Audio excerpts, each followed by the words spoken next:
a living hell on the set, as he wanted to get back at Scientology. Really?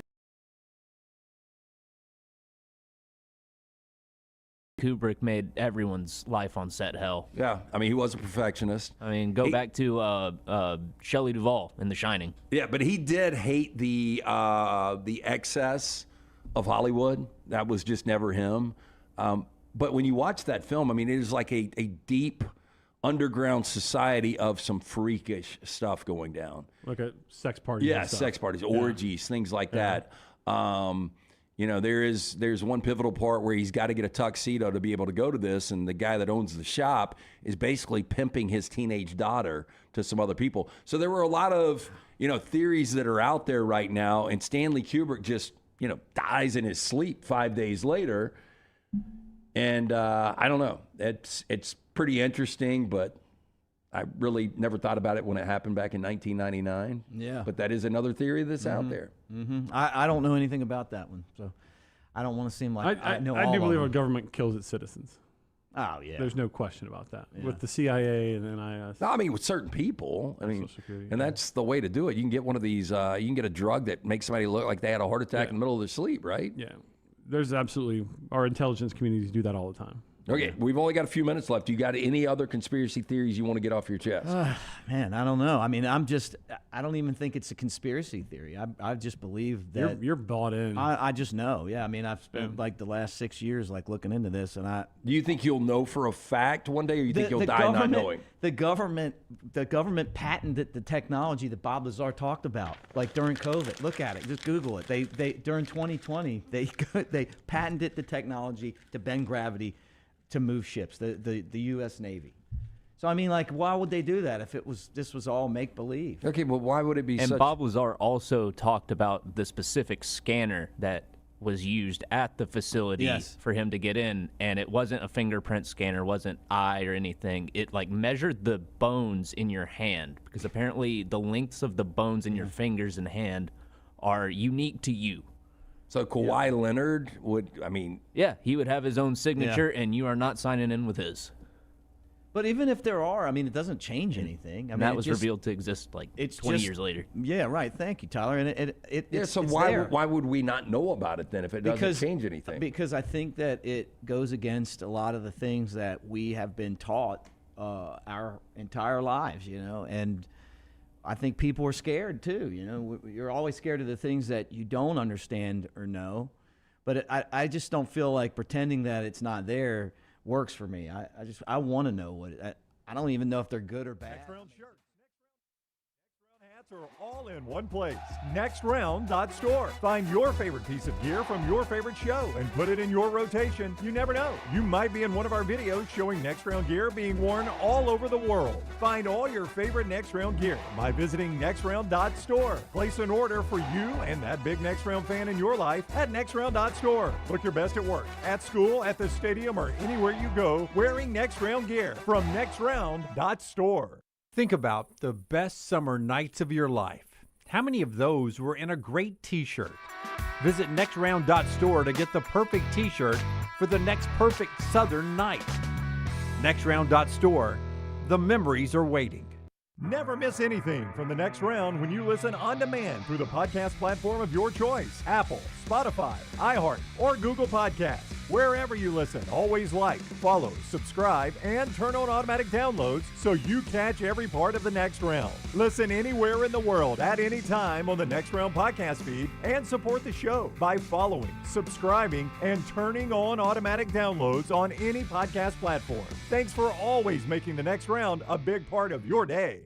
I'm attorney Alexander Shinar, Alabama born, Alabama raised, and ready to fight for your rights. I have one of the largest firms in Alabama, and we are here to help you get the compensation you deserve. Call me, Alabama, 323-1000. No representation is made that the quality of legal services being performed is greater than those of other lawyers.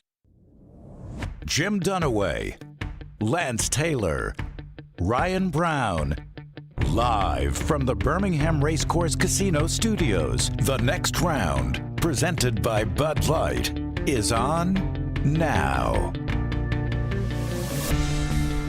My apologies right off the bat to the fact that I don't look great. So we're going to stay on a different looking, wider shot today because the flight I booked coming back from Las Vegas was the red eye. And so I woke up Monday morning way too early in Las Vegas at 6:30, stayed up all day poolside, stayed up all night, went to the airport, flew all night, and stayed awake all day Tuesday until I fell asleep last night. So usual ugly Jim Dunaway, even uglier on no sleep and 6 days in Las Vegas, but glad to be back with the guys, except no one else is here with me. Lance and Ryan both off today. Ryan will join me from Las Vegas, separate vacation. Tomorrow, Lance is off the rest of the week. Everybody, thank God, behind the big glass is here. That includes Tyler, Forrester, and Brooks, who have you covered on social media and the entertainment report throughout the show. I'm simply Jim Dunaway, and we've got a lot of guests who will join us today, always when I'm solo. Nick Kelly will be up with us first today. Nick will join us in just a few minutes in the opening segment. So much to go over in Alabama. Ty Simpson Pro Day today. Huge day for the possibility of Ty Simpson and his future and the other guys on Pro Day. All of a sudden, Nate Oats' name is bouncing around out there because North Carolina made a move on Hubert Davis last night. We'll talk to Nick about that. We'll get more into Hubert Davis in just a second before Nick jumps on. And, of course, oh, by the way, Alabama's one of 16 basketball teams still playing, and they travel today. Little film work and practice here in Tuscaloosa. They'll jump on a plane chartered this afternoon, finally booked, and they'll head to Chicago to try to continue Alabama's run deep into the Sweet 16. Nick Kelly will talk all about that coming up here in the first segment. Segment 2, we'll go to Auburn. Justin Hokanson will be on the show. Auburn's Pro Day yesterday. Their spring football is continuing. I'll ask him several things, but most importantly, I want to know from Hokanson, what does Byrum Brown look like up close and personal now that he's seen him for 4 practices? So he's in segment 2. Segment 3, couple of interesting guests. One of them I can tell you about now. One's going to be a surprise when we get to him. It's just a random guy I met in a sports book in Vegas. But Davis Baker, sports director, WSFA, will be with us. He's been traveling with Alabama basketball. We'll talk more about Alabama basketball with him. And the great Tom Hart is on in the final segment of the show. He's with us at 11 Central today about the 4 teams left in the bracket for the SEC. And we'll talk to him about those 4 teams, including the best team that has a chance to win the national championship. So that's what's ahead on the show. We'll also talk about the next number 1 team to lose. Speaking of which, the most common trash on the Strip at Vegas after they lost during the day was a sports ticket from any different casino that had a sports book. And so many people picked Florida, including yours truly, on different tickets. I had them several different ways, but on this ticket right here, I had an 8-team parlay that was going to pay me nice money, would have covered my day in gambling. And I had Purdue to win, Iowa State to win, all money lines, just winning straight up. Purdue, Iowa State, St. John's, Tennessee, Arizona, UConn, Alabama. Oh, that nasty little Florida Gator right in the middle of my ticket. You see the ticket there. I was betting at the BetMGM right there, New York. 7 of 8. And it was the Florida Gators that cost me. Brooks? Well, never mind. I've been duped. It was a fake account. I'm sorry. Someone in the chat said it, and then I started looking for it, and I got duped. So that's okay. It was the most common ticket. I was looking at some. I thought I saw some breaking news regarding something, but too many damn parody accounts on Twitter. Yeah, so. Don't do that. But nice to know our system works. That. The waving of the hat gets me right to Brooks there. So this ticket, not very, is worth nothing now. And it was trash all over Las Vegas, not just this one floating around, but tremendous loss for the Florida Gators. Blew my mind. Bracket update from the guys behind the big glass. If we can see the scoreboard, I think Forrester is leading us all, 38-10, but he's not part of the bracket challenge. Brought to you by Alexander Chenard, Charlie. I'm not. We have our own. Oh, you have your own. See, this happened after I left. What is your bracket challenge? Our punishment is that the loser has to eat 9 hot dogs and drink 9 beers in one show. Okay. And so that's going to be I need you. Arizona to lose, or it's going to be me. Yeah, it looks like it's going to be you there. So for y'all's bracket challenge, Tyler's in trouble. For the in-show bracket challenge, I'm in trouble. But Lance doesn't have a lot of points left. So that's the bracket challenge update going on right there. Alexander Shannara Trial Attorneys. You can jump in with our buddy Alexander Shannara anytime. And the Shannara Showdown returns tomorrow night. And we'll give you a sneak peek so you can be preparing. It's going to be Arizona and Arkansas. Arizona and Arkansas. So you can go ahead and be playing that, preparing for that to make a play tomorrow in our Shannara Showdown with the Sweet 16 tomorrow. All right, here's the developing news going on, brought to you by Kalshi. Our friends at Kalshi can get you into the game. You can take positions on entertainment. You can take position on politics, but you can also take positions on sports. You can even put it into the sports mode and see all the traditional betting lines, including, if you're into it, Auburn in the NIT tonight, where Auburn's a 9.5-point favorite against Steve Alford's Nevada team. You can take a position on that at Kalshi as well. Kalshi is legal in all 50 states in the United States, including Alabama. You can jump in there, take your positions right now, and get the thrill of having a position on just about anything going on in the world right now with our friends at Kalshi. We always tell you to use the promo code TNR. Promo code TNR, you can see all the great tournament fun there, including the NCAA tournament, positions on all that. But please make sure you use the promo code TNR. And don't forget to check on your bracket over there if you join the Kalshi bracket and see how you're doing there compared to everybody else in the world. It's our friends at Kalshi. Go check them out. It's spelled, if you're listening, Kalshi, Kalshi. And the promo code is TNR. The breaking news overnight happened last night was Hubert Davis being let go at North Carolina. A lot of North Carolina folks did not think they would fire Hubert Davis, that Hubert Davis would walk away and would announce his retirement, but he said he wanted to keep coaching. So they're going to pay him $5.3 million in the buyout, and he goes away now. What is interesting about this job now is who is potentially in consideration for that. Nate Oats and Todd Golden. Nate Oats of Alabama, Todd Golden of Florida, two names that popped up quickly. If you remember, Nate Oats has a massive buyout, $18 million until April 1st, then it drops down to $10 million. Todd Golden has a buyout of $11 million. Scott Strickland, athletic director of Florida, says they are working right now to get a new contract extension, despite the second-round loss from the Gators, to keep Todd Golden long-term at Florida. He got a new deal after winning the national championship last year. Alabama gave Nate Oats a new contract a couple of years ago, right after when Kentucky, right during the Final Four year, that had these massive buyouts that protected Alabama, and it is still in place. And a lot of the in-the-know people in basketball say Todd Golden and Nate Oats will be on the radar for North Carolina. But those buyouts could be an issue for them. Not saying Todd Golden or Nate Oats want to leave Florida or Alabama to go to North Carolina, but this is from North Carolina's perspective. Other names out there that are interesting. One of them, Tommy Lloyd, Arizona, still coaching. His buyouts not like Todd Golden and Nate Oats. But Billy Donovan's name has become an interesting name, a name in college basketball who won back-to-back national championships at Florida and is now with the Chicago Bulls. We always thought Billy Donovan would come back to college. It'll be interesting now to see if this is the time he does it and if North Carolina is the program. There's a host of other names out there. And I'll talk to Nick Kelly about one of those, Nate Oats that we just mentioned, and everything else going on with Alabama. Nick Kelly joins the show now, and he is, of course, with AL.com and covers everything Alabama, and just really a great guy, and he puts up with me all the time. Nick, welcome into the show. How you doing this morning? First off, there's a variety of things going on in your world. I've never seen such a potpourri of Alabama sports items going on all at one time. I hope you're doing well.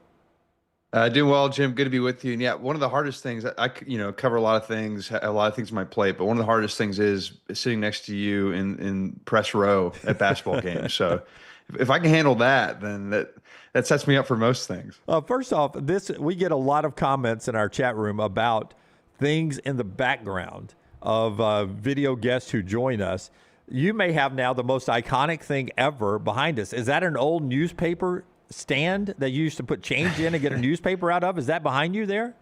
That is a old Birmingham newspaper box. So my wife is kind to let me have them. I have to keep them in the office, but I do have a couple newspaper boxes, and I love I just love a cool old item like that. And Birmingham News doesn't print anymore, and that's what AL.com is now. So cool to be able to have that and kind of remember the history of the place I worked for. Man, that is fantastic. And you said you have how many of them? 3? I got a couple, but I joked to my wife that, I might just get like 10 or something like that, but she didn't find it quite as funny as I did. So I can't keep a old leather lounger in my house after 27 years of marriage that I wanted to keep from my single days, and you're able to bring trash off the streets and keep a couple of them. You have a great wife. Okay, first off, I do. Can I get this out of the way first before we get into Nate Oats and all of this? And I heard my buddy Dusty and Danny talking about this. This is how weird this story is. Women's basketball gets very little publicity. But the fact Alabama is a brand name in college athletics, and the coach, Christy Curry, leaves Alabama to take a USF job, and I don't think anybody really cares. I just think everybody is interested at how somebody leaves Alabama to go to USF. She was there 13 years, a very long time. What was when you saw this happen, what was your first thought? I don't know if you have any inside knowledge or anything, but just your first thought when you saw Christy Curry walk away from Alabama to South Florida, and around the country, most people are saying, why do you leave Alabama for USF? Yeah, I think it was jarring on face value because, to your point, that's her leaving an SEC team to go to a non-Power 4 team. So I think that there's a shock factor to that. But when you kind of pull it apart and you kind of look at it closer, it starts to make some more sense. First off, it's my understanding Christy Curry was trying to leave for several years. So this is not a surprise that she was leaving for another program, to be honest with you. Second off, at this point in this day and age in college athletics, people have to make decisions in what they invest in. And despite popular belief, there's only so much to go around. And for a place like Alabama that is the top spender in football and is, I believe, number 7 in men's basketball spending, I mean, there's only so much money to go around, so to speak. And so I do think that South Florida, my understanding is investing a lot in women's basketball. And there's just a report out this morning, I think, from Matt Brown with Extra Points, that South Florida actually spent a little bit more money on women's basketball in the past fiscal year than Alabama did. So, yeah, I think it actually is a better opportunity than people might think just because of the name of the program. But they're investing. I mean, there was chatter, and I'm not reporting this, but you saw some chatter that USF was trying to invest to keep Brian Hodgson. So this is not some poverty program in Tampa. And I do think that they were investing in Christy Curry, and she saw an opportunity as she was looking for other ones. Yeah, not the first 60-year-old ever to pack up and leave for the state of Florida, so no shock there. She did a tremendous job at Alabama, 13 years there, 5 20-plus win seasons over the last few years. But the basketball coach that everyone is most concerned about is Nate Oats, and it's just something you got to get used to as an Alabama fan. Every time a power program job opens up, Nate Oats is gonna make anybody's hot board, anybody's list to watch, and probably his agent will get a lot of calls, or he'll get a lot of calls from no matter whether he's got interest or not. The Kentucky thing was real. This North Carolina job opening, it's North Carolina. You'll take North Carolina's call. But Nate Oats has a pretty big buyout. Will you explain to everybody Nate's contractual situation, how that plays into this, and your thoughts on Nate Oats and this North Carolina opening that happened last night? Yeah, we'll start with the buyout. One, it's at $18 million. If he is to leave Alabama at the moment, he would owe Alabama $18 million. And I say at the moment because come April 1st, that buyout drops from $18 million to $10 million. Now, that's still a high buyout. I think that because we think in football terms and the buyouts that we've seen in football, that doesn't sound like that much, but for a basketball coach, that's still a pretty high buyout, and that would prohibit, I think, most programs from hiring someone with that kind of buyout. But again, it's UNC. They obviously invest a lot in basketball. Whether that buyout for him or a buyout for someone else that's a similar level in college basketball would stop them, I don't know. I don't know if that's something they are willing to do or not do.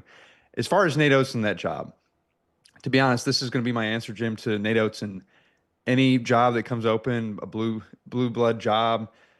Nate Oats wants to be at Alabama. I feel confident in that. The other thing I feel confident in is Nate Oats wants to be able to win a championship. I don't think that has to be at a blue blood, but I do think he wants to be a place that has the resources to do that. And that doesn't mean he has to have the top dollar. He needs to have the Kentucky roster type of money that we've heard. But I do think that, yeah, he wants to be at a place where he can win big time. And he's flexible with where that is. And I think he wants it to be Alabama. He doesn't want to leave. But I do think it's important that Alabama keeps finding ways to support him from a roster building perspective and from a player compensation perspective. And from my understanding, that's happening. I mean, Alabama is trying to find ways to do that.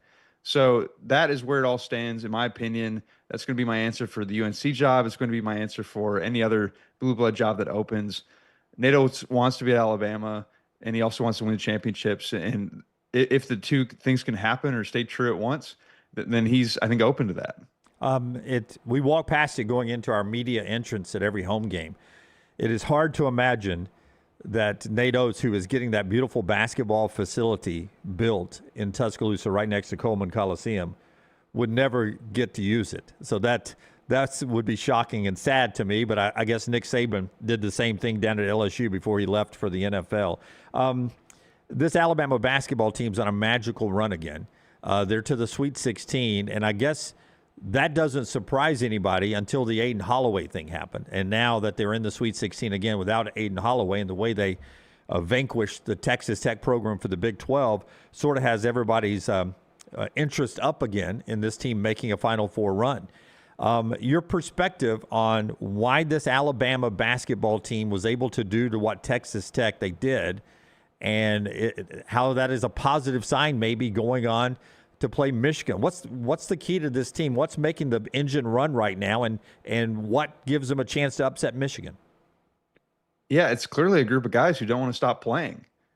That has reminded me, or that reminds me of past years where there have been times where all of a sudden you see next level defense from guys, or a guy who hasn't played as well. He's playing his best basketball in the tournament. This is an Alabama team that maybe played its best defensive game of the season in that win over Texas Tech. And I think that was what was most impressive, is that we saw effort and defense that we just had not seen to that level much of the season. And the offensive rebounding was better, much better, frankly, to a point where I almost didn't recognize this Alabama team compared to past games where their offensive rebounding or rebounding period has not been that strong. So this clearly was a team that was motivated, was invigorated. They did not want to go home. They wanted to win.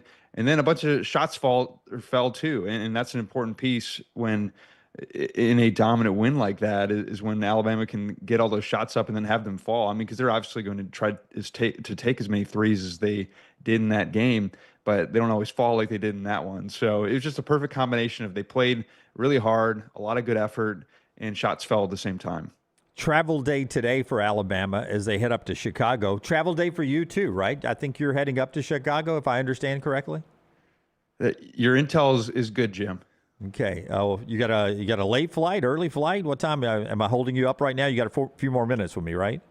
I do. Yeah, no, it's a little later today. So okay, more with Nick, a little bit more basketball, a little football with him before he gets out of here. Brought to you by our friends at NASCAR Racing, coming back to Talladega. Looking forward to getting out there as we do every spring. It's April 24th through the 26th. You can be part of the Jack Links 500. Get your tickets right now at TalladegaSuperspeedway.com. TalladegaSuperspeedway.com. 877-GO-TO-DEGA. Don't forget to enhance your ticket with the garage experience. April 26th, it's the Jack Links 500. Get your tickets at TalladegaSuperspeedway.com. Nick Kelly's with us, AL.com. Don't forget to subscribe there as well, like you do with us, and enjoy all of Nick's content. He is the go-to voice in Alabama sports at this period of its existence, and Nick does a wonderful job. He's a good friend, and I appreciate him so much, especially helping me on this solo day here.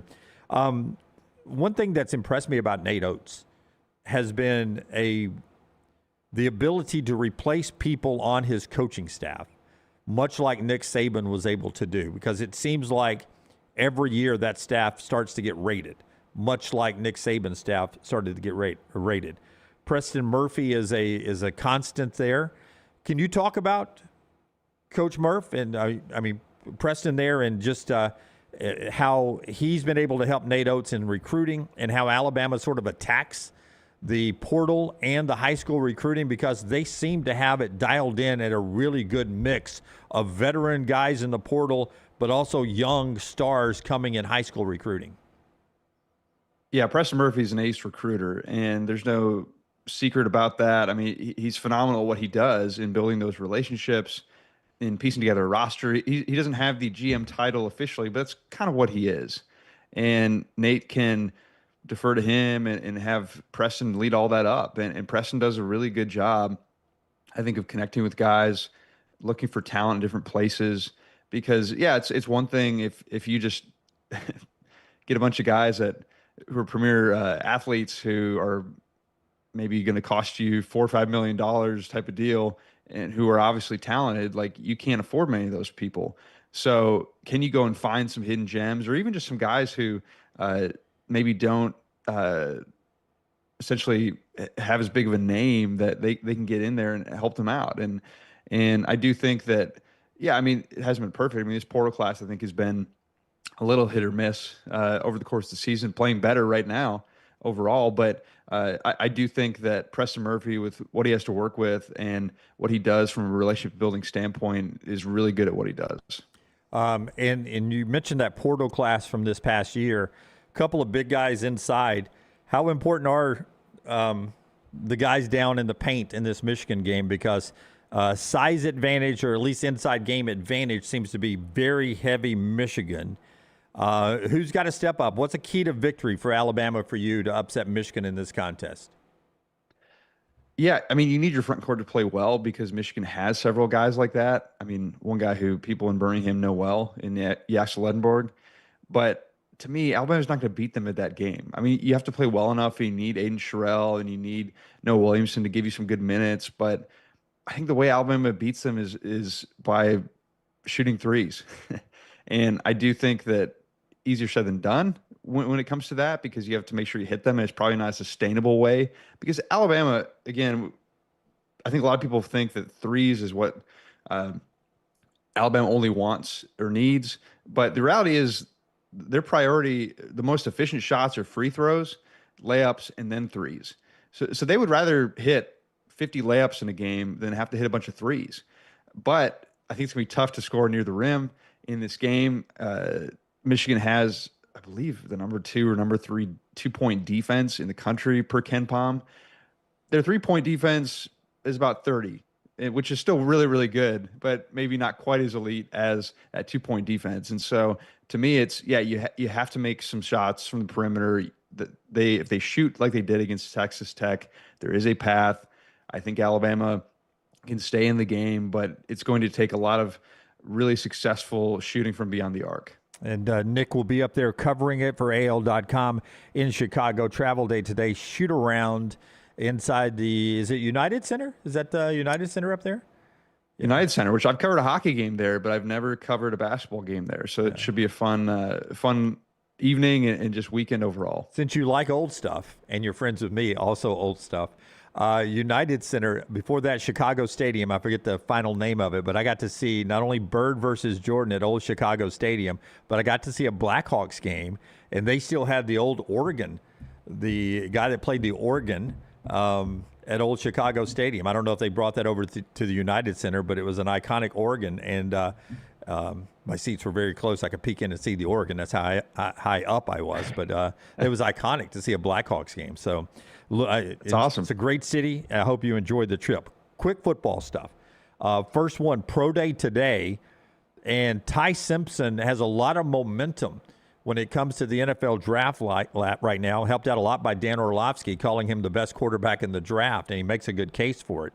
How big is today for Ty Simpson, in your opinion? Does Pro Days really move the needle at all? You've done this a long time. What do you think about Ty Simpson today?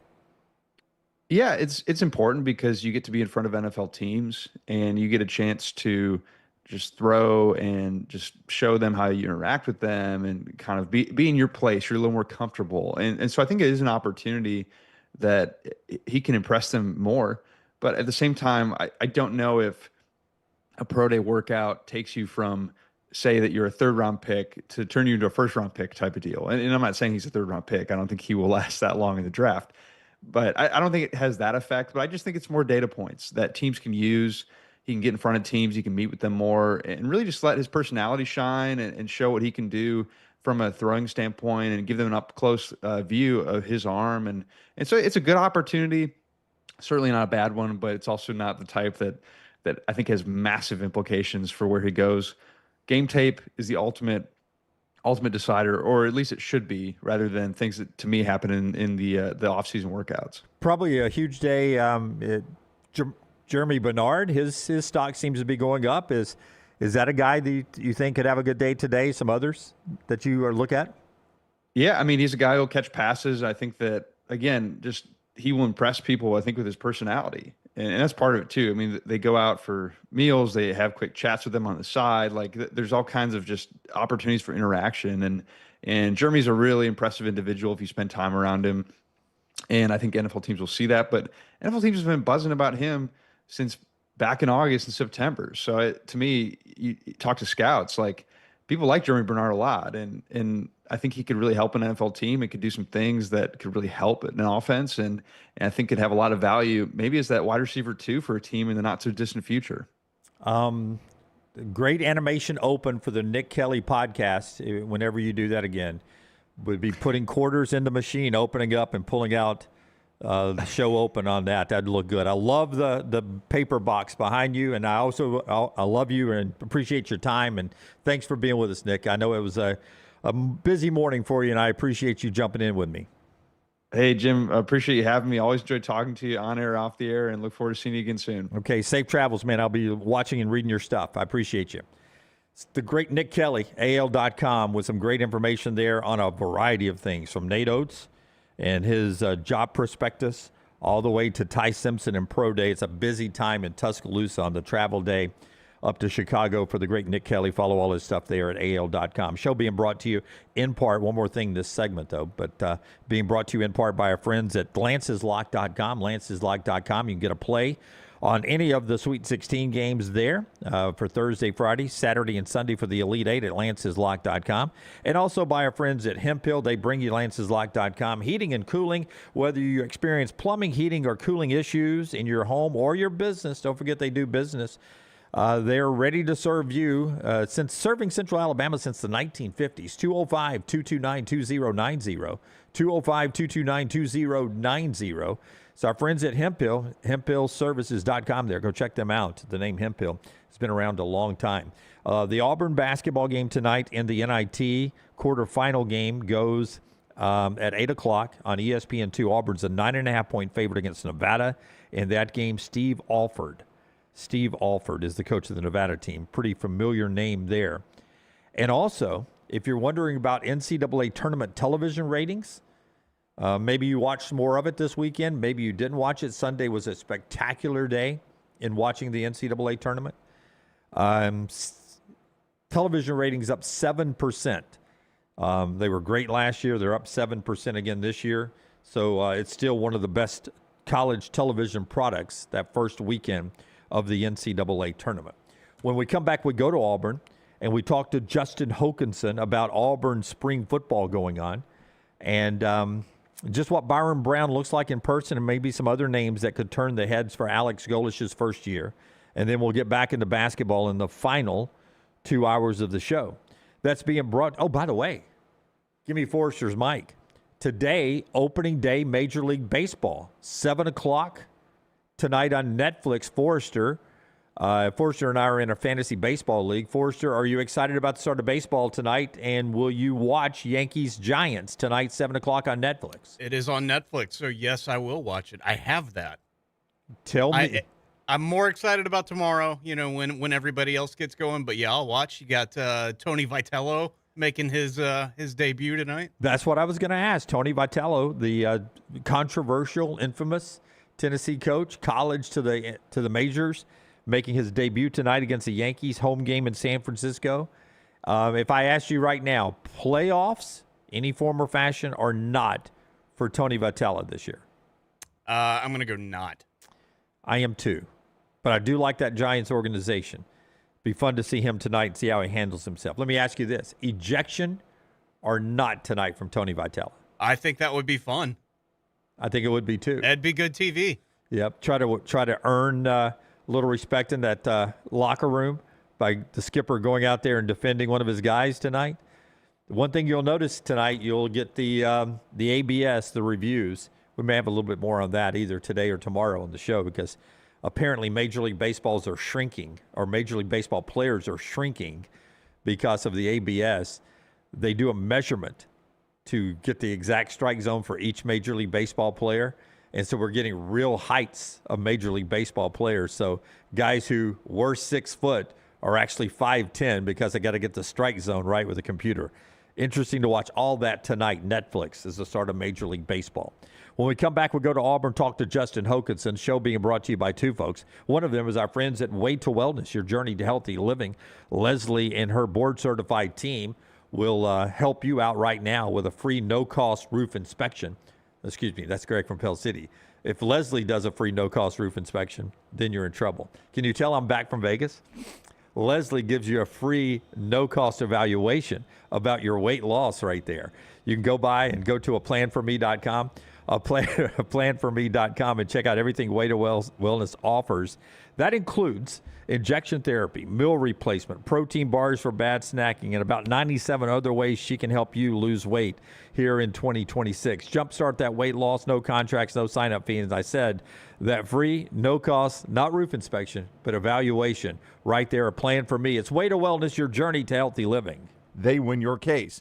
Keep your eyes out for the Shannara Showdown returning Thursday. Yourself in any legal situation, Alexander Shannara, trial attorneys, the place to go, Shannara.com. Shannara.com, you do not pay a dime unless they win your case, and boy, do they win cases. Alexander Shannara trial attorneys, they have recovered more than $2 billion for their clients by following just a couple of simple things. It's Alexander's core values: integrity, mastery, passion, and success. That's how you recover $2 billion for your clients. So if you find yourself in any sort of legal issue, Alexander Shannara is the place you go. Shannara.com. Shannara.com. You don't pay a dime unless they win your case. Keep your eyes out for the Shannara Showdown returning Thursday, Friday, Saturday, and Sunday, one game a day. And every single day we'll have qualifiers. You're in the drawing for the grand prize: a bottle of Pappy, a $1,000 gift card, a $500 gift card, $250 gift card. We're paying 4 places there. Our guy, Alexander Shannara, very, very generous. All you do is pick a game against the point spread. We'll have it up every single Thursday, Friday, Saturday, Sunday through the tournament, and you can play the Shannara Showdown, your chance to win. But when you find yourself in need of an attorney, Alexander Shannara trial attorneys. Shannara.com. You don't pay a dime unless they win your case at Shannara.com. Follow LT on Twitter at @TheLanceTaylor. I'm attorney Alexander Shannara, Alabama born, Alabama raised, and ready to fight for your rights. I have one of the largest firms in Alabama, and we are here to help you get the compensation you deserve. Call me, Alabama, 323-1000. No representation is made that the quality of legal services being performed is greater than those of other lawyers. To everyone who craves a fresh meal made just for you, let our team member Jacob share what's special about Culver's. In Wisconsin, our food comes from the heart, and taking the time to handcraft your meal with care is how we've always done it at Culver's. It's why your Butterburger doesn't touch the grill until after you order. Come to Culver's and let us serve you a Butterburger made special just for you. From Wisconsin with love, welcome to Delicious.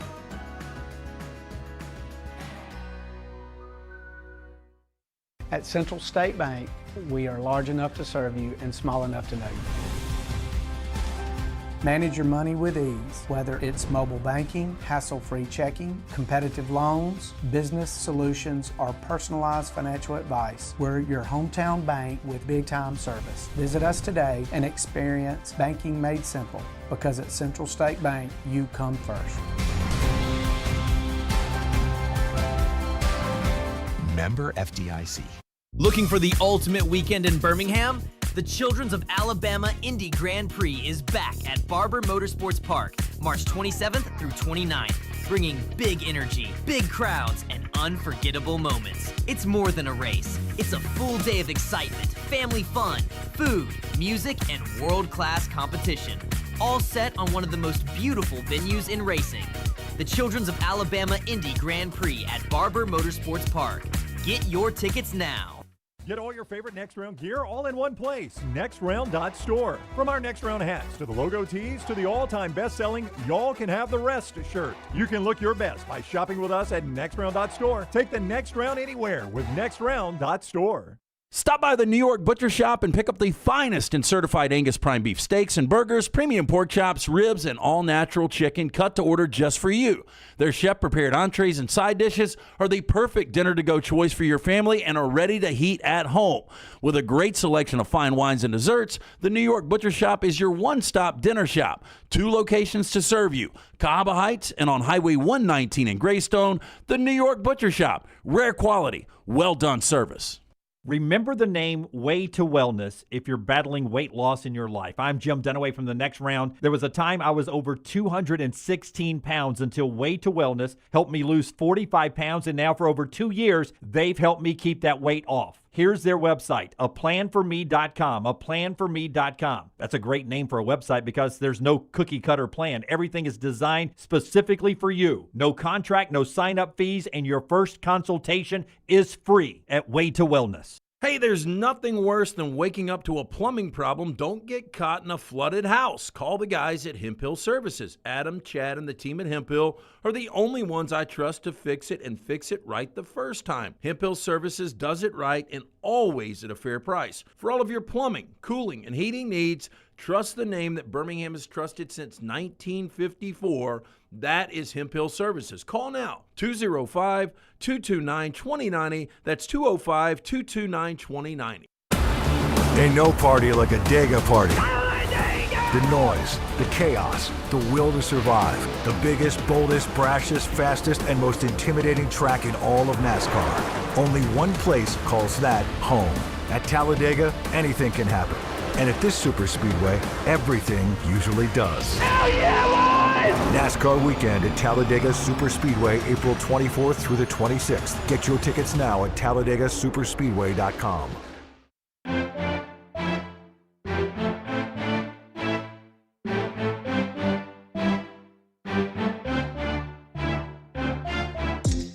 All right, Justin Hokanson joins us in just a second. A lot of people reacting to baseball starting tonight. I see on one of the big screens, would the Dodgers three-peat be good for baseball? Dynasties sometimes are great for sports, I think, because people can start hating them. I think 2 in a row and them having the budget this year that they've got, the payroll they've got this year is easily making them a villain. I think it'd be good for baseball if they made it a certain distance and then fell on their face, like maybe to the World Series again or to the National League Championship Series, and then have a Braves or a team like that beat them, or if they made it to the World Series again, like almost happened last year, to have somebody pull the upset. The ratings were good last year because everybody, I think, wanted to see the Dodgers lose, and you saw Seattle so close to pulling that thing off. So I guess Mariners, Blue Jays, best chance to come out of the American League, or at least that's some of the betting favorites other than the Yankees, to give the Dodgers a chance there to not three-peat. Baseball starts tonight. Back to football and basketball, March Madness, spring practice, all going on. Pro days everywhere, including Notre Dame today, brought to you by our friends at Odie's. Your chance to jump in and enjoy a wonderful experience at lunch. Running out of chili weather pretty soon, but that chili's always there. The grilled cheeses, the wonderful world-famous hamburgers. Don't forget trivia happening tonight at Odie's. Just with no Brown and no LT, the all-star backup. So Will Haver and the crew are there for trivia. Happens even when LT and Brownie are not there with our friends at Odie's, both there in Homewood and also right there in Crestline. It's our friends at Odie's. They've been with us a long time. We appreciate them so much. One other note from football to keep an eye on is the growing landscape and the growing portfolio of Arch Manning and his NIL. Google Gemini is now part of his, it's a study aid and a little AI there. Google Gemini is now on with Arch Manning, whose valuation is at $5.4 million of NIL money. But just look at the brands that Arch has. Viore, Red Bull, Warby Parker, Uber, Raising Cane's, and now Google. I mean, those are some big name brands there for this guy. I thought the original idea with NIL was like you support like the local car dealership and like the mom and pop shops. Not when you've got a name like Arch Manning. I mean, those are big brands there. And boy, we saw a lot of Viore and Warby Parker commercials last year during college football games. So throw Google into the Arch Manning NIL valuation, and it is good to see Arch Manning's going to be hurting for a mill there. Another thing going on in college athletics is Tommy Tuberville, who's about to make a run for governor of the state of Alabama, U.S. Senator right now. He's introduced a bill that I think a lot of people agree with, and that is 5 consecutive years is all the eligibility you get. 5 consecutive years, 5 seasons, and no issue there when it comes to a 6-year, no medical red shirts discussion. It's all right there, laid out, pretty simple. 5 years to play 5 years, and you just jump in and you play, and that's it. No more court cases. And the senator says 1 transfer, and you do that for free. Anything after that is going to cost you a year, like in the old days. I think it's pretty simple.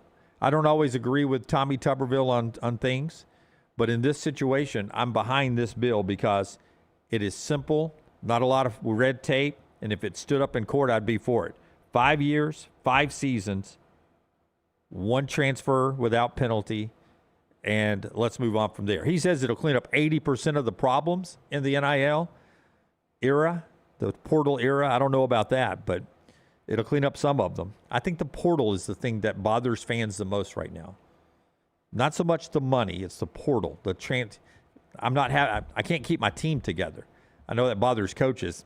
That's what bothers fans the most too. I think if we had a little bit more stability in the portal, that's something they're working on right there. Justin Hokanson joins us in a second to talk Auburn football.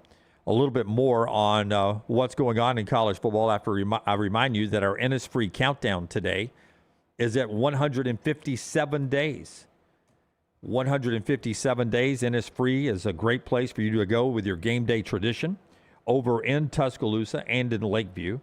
Innisfree Irish Pub's been part of the community, both at Lakeview and Tuscaloosa for years and years. Pub food, the signature Irish gold sauce, and always a world-class atmosphere at Innisfree. Stop by today and enjoy Innisfree. All right there in our countdown to kickoff, 157 days until we start college football again. Other news going on in college football includes the fact that we have people out practicing right now in spring football. Alabama, Auburn, we'll talk more about that in a second. But Missouri is out now. Eli Drinkwitz in year 7 at Missouri has an interesting quarterback battle going on. Austin Simmons and Matt Zollers are battling it out. Zollers played 7 games last year. Austin Simmons had won the job at Ole Miss. Both of them are battling it out in a true quarterback competition at Missouri. And the thing that either one of those guys love is the fact that Ahmad Hardy didn't leave Missouri. He's back another year. He had a ton of offers, but by the way, Hoke doesn't see the email. If you can text it to him maybe, or however you want to get it to him. Ahmad Hardy is back at Missouri, and he didn't leave. He had opportunities to leave like Kewan Lacey did a few years ago. And Hardy is back at Missouri. Maybe the best guy in the SEC after contact last year. And he decided to stay for one reason. The fact that Eli Drinkwitz was loyal to Missouri. Drink had opportunities to go to another coaching job or two, or at least was in the mix. And throughout the entire process, Drink kept telling Ahmad Hardy, I'm not going anywhere. And Ahmad Hardy says, well, if you're not going anywhere, I'm not going anywhere. So the two ended up staying together. And that's going to help whoever wins that quarterback battle at Missouri, with Austin Simmons and Matt Zollers battling it out there as we continue on. We'll talk Auburn football now. Justin Hokanson joins the show, and you know Justin on 3 Sports, Auburn Live. Great coverage there. And right now, Hoke, you guys are doing after every spring football day, I don't think it's every day, but I think it's every practice day, you guys have a show specifically dedicated to Auburn spring football that's popped up right now, right? Yeah, we're trying to. We're trying to. Cole and I are trying to hop on and do, 15, 20 minutes, just kind of recap what either Alex Golesh says or the players say, give a few thoughts and call it a day, trying to do a couple a week. So we've got a couple up on our YouTube channel and on the website. Yeah, yesterday was an interesting one after some of Alex Golesh's comments about a rough practice, but you're going to have those, right? Yeah, absolutely. It's when you've had the seasons Auburn's had, and I'd love to know what your fans are saying that jump on Auburn Live.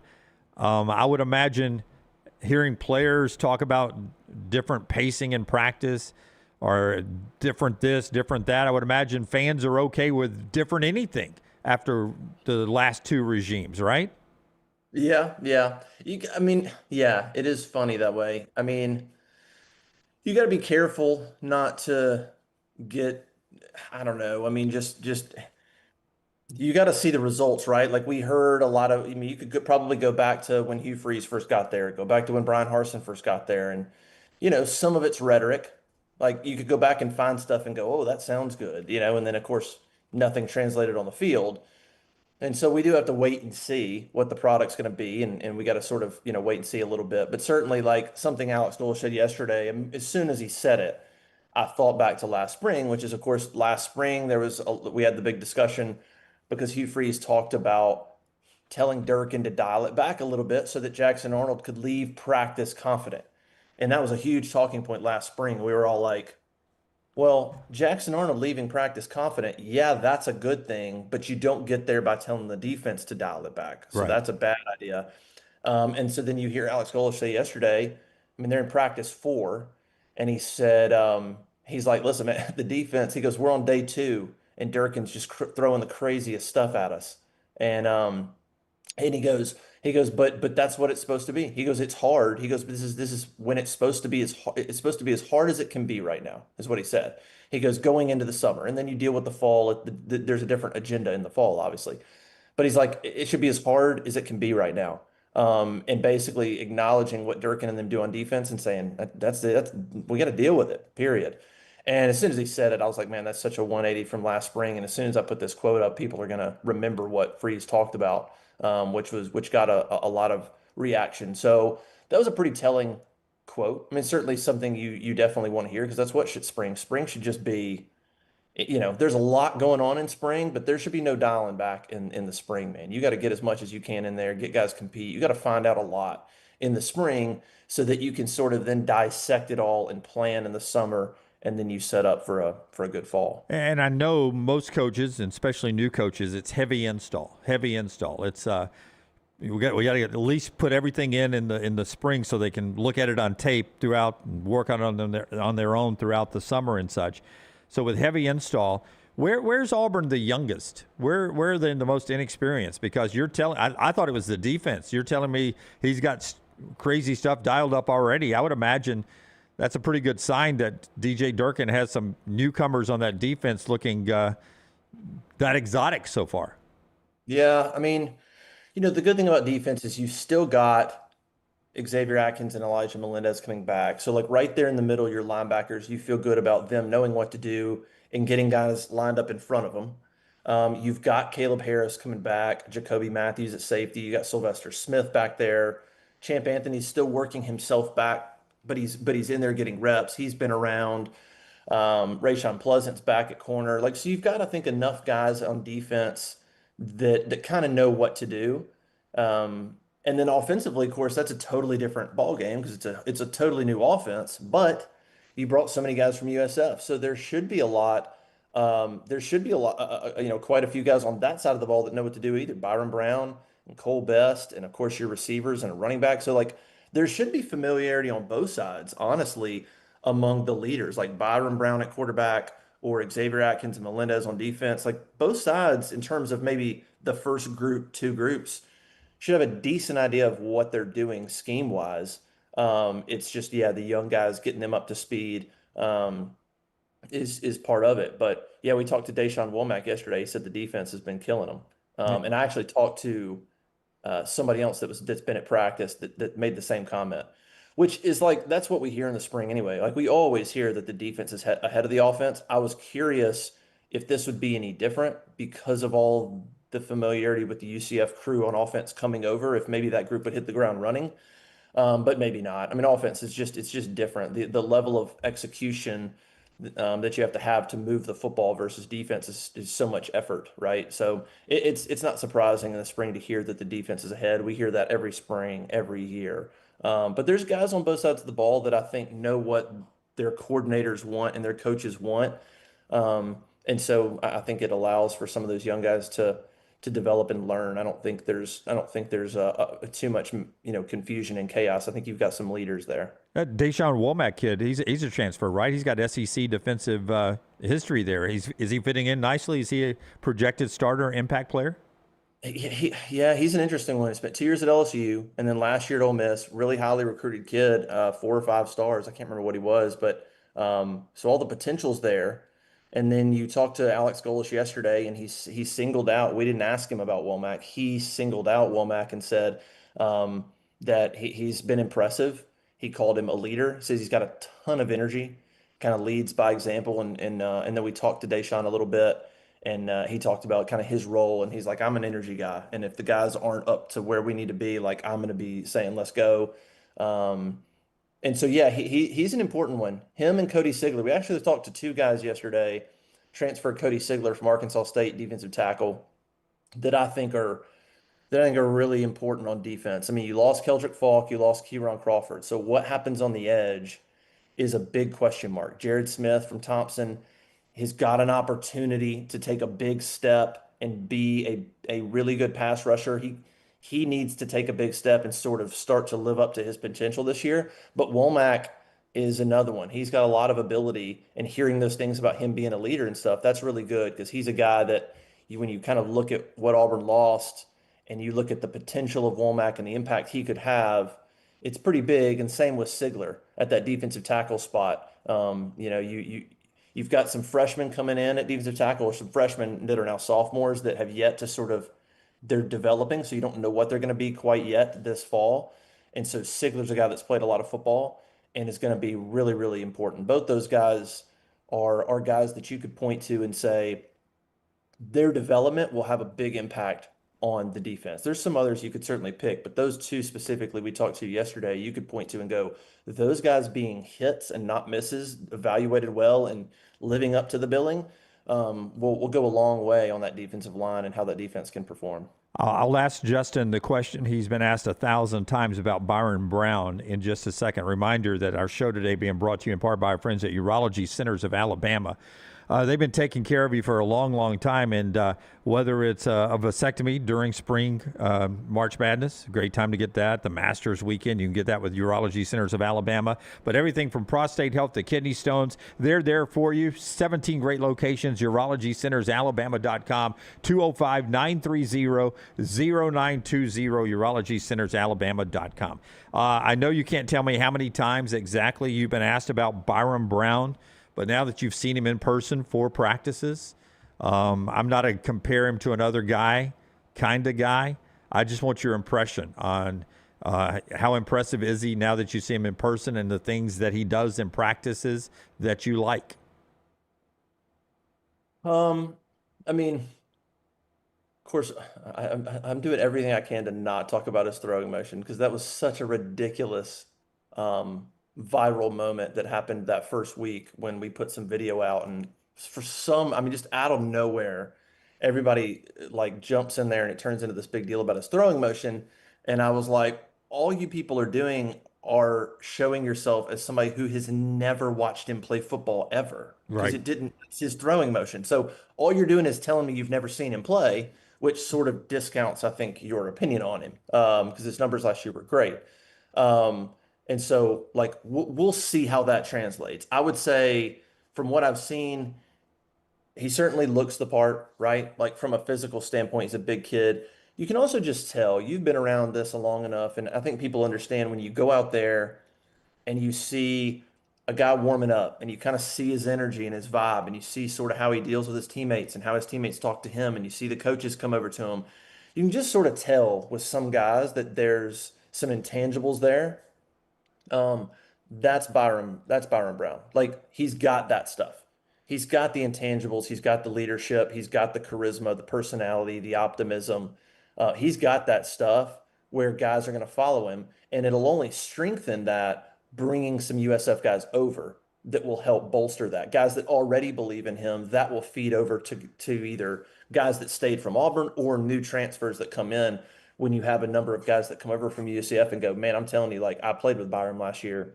He's got the X factor or whatever it is. So that almost stood out to me more than anything else. Like, you could just tell there's something different. And it's not even a knock. I'm just comparing. It's not a knock. I love Peyton Thorne. I love Jackson Arnold. I think they're good human beings. But there was you watch them and it was different. It was like, you just didn't always, I don't know. It was just different in terms of how the coaches and the players they didn't feel like they were the alpha on offense. It felt like they were the quarterback, but I didn't necessarily walk out there and go, that guy's the alpha. That's sort of how you feel when you look at Byrum Brown and watch how he interacts. You're like, that's the alpha. How he translates, like, that's the big question. And I don't know if we'll know that answer until we watch him in the season. Like, how his timing translates against SEC corners every week, how his mobility translates, and how the speed of the game, how that translates every week against Florida and LSU and Ole Miss and Tennessee and Georgia and Alabama and on. That's the part that I don't really know. I think we're just going to have to wait and see. There's a lot of confidence in him, obviously, from the offensive staff. It helps that he knows what he's doing, obviously. But I think that'll be the big thing, is like those first few SEC games, watching him and see how sort of everything translates, the speed of the game, and if he just picks up where he left off, or if there's any kind of learning curve. That's sort of, I think, the question with him that I think is a fair question, and it's just something we'll sort of know when we see more, you know? Absolutely. And I'm excited to see it. And I think he's the best fit Auburn's had at quarterback since I don't know when. I mean, Bo Nix was young, and I don't think he actually perfectly fit the system he was in. Obviously, he had a great system at Oregon and now with the Broncos. And then since then, it's been the misfit toys island at quarterback. So Byrum Brown fits, and he's got his boys around him. It's like walking into a bar, Hoke. You know, you walk in with your boys, you got a chance. You walk in by yourself, you're on an island, and he's got his boys around him too. He's got his coach. I'm excited about the season. I appreciate you jumping on, and I will say this here. I am a Auburn Live On3 Sports subscriber, so I get all the On3 Sports stuff through the Auburn Live portal that I signed up with them, and now I get to peruse all of On3 Sports. You can do it as well at Auburn Live, and their content is elite right there. And Hoke's been doing it a long time now. Appreciate you, buddy. Thanks for jumping on with me. Enjoy your day, okay? Thanks, man. Appreciate it. See All right, Justin Hokanson right there. Show today being brought to you by our friends at Crane U.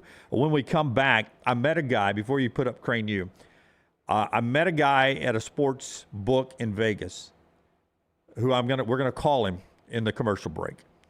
And this guy, and I had to verify it because he looked like the guy who was winning every parlay that was happening. And I didn't believe him, so I had to look at tickets. And he was hitting, I counted, I think, 3 parlays this guy hit. And I think one of them was hockey, and I think one of them was women's basketball. I mean, this guy was just hitting parlays. So he's going to have a parlay for us, I think. And we got to keep is it anonymity? Anonymity. We got to keep him anonymous. But he's going to join us on the other side.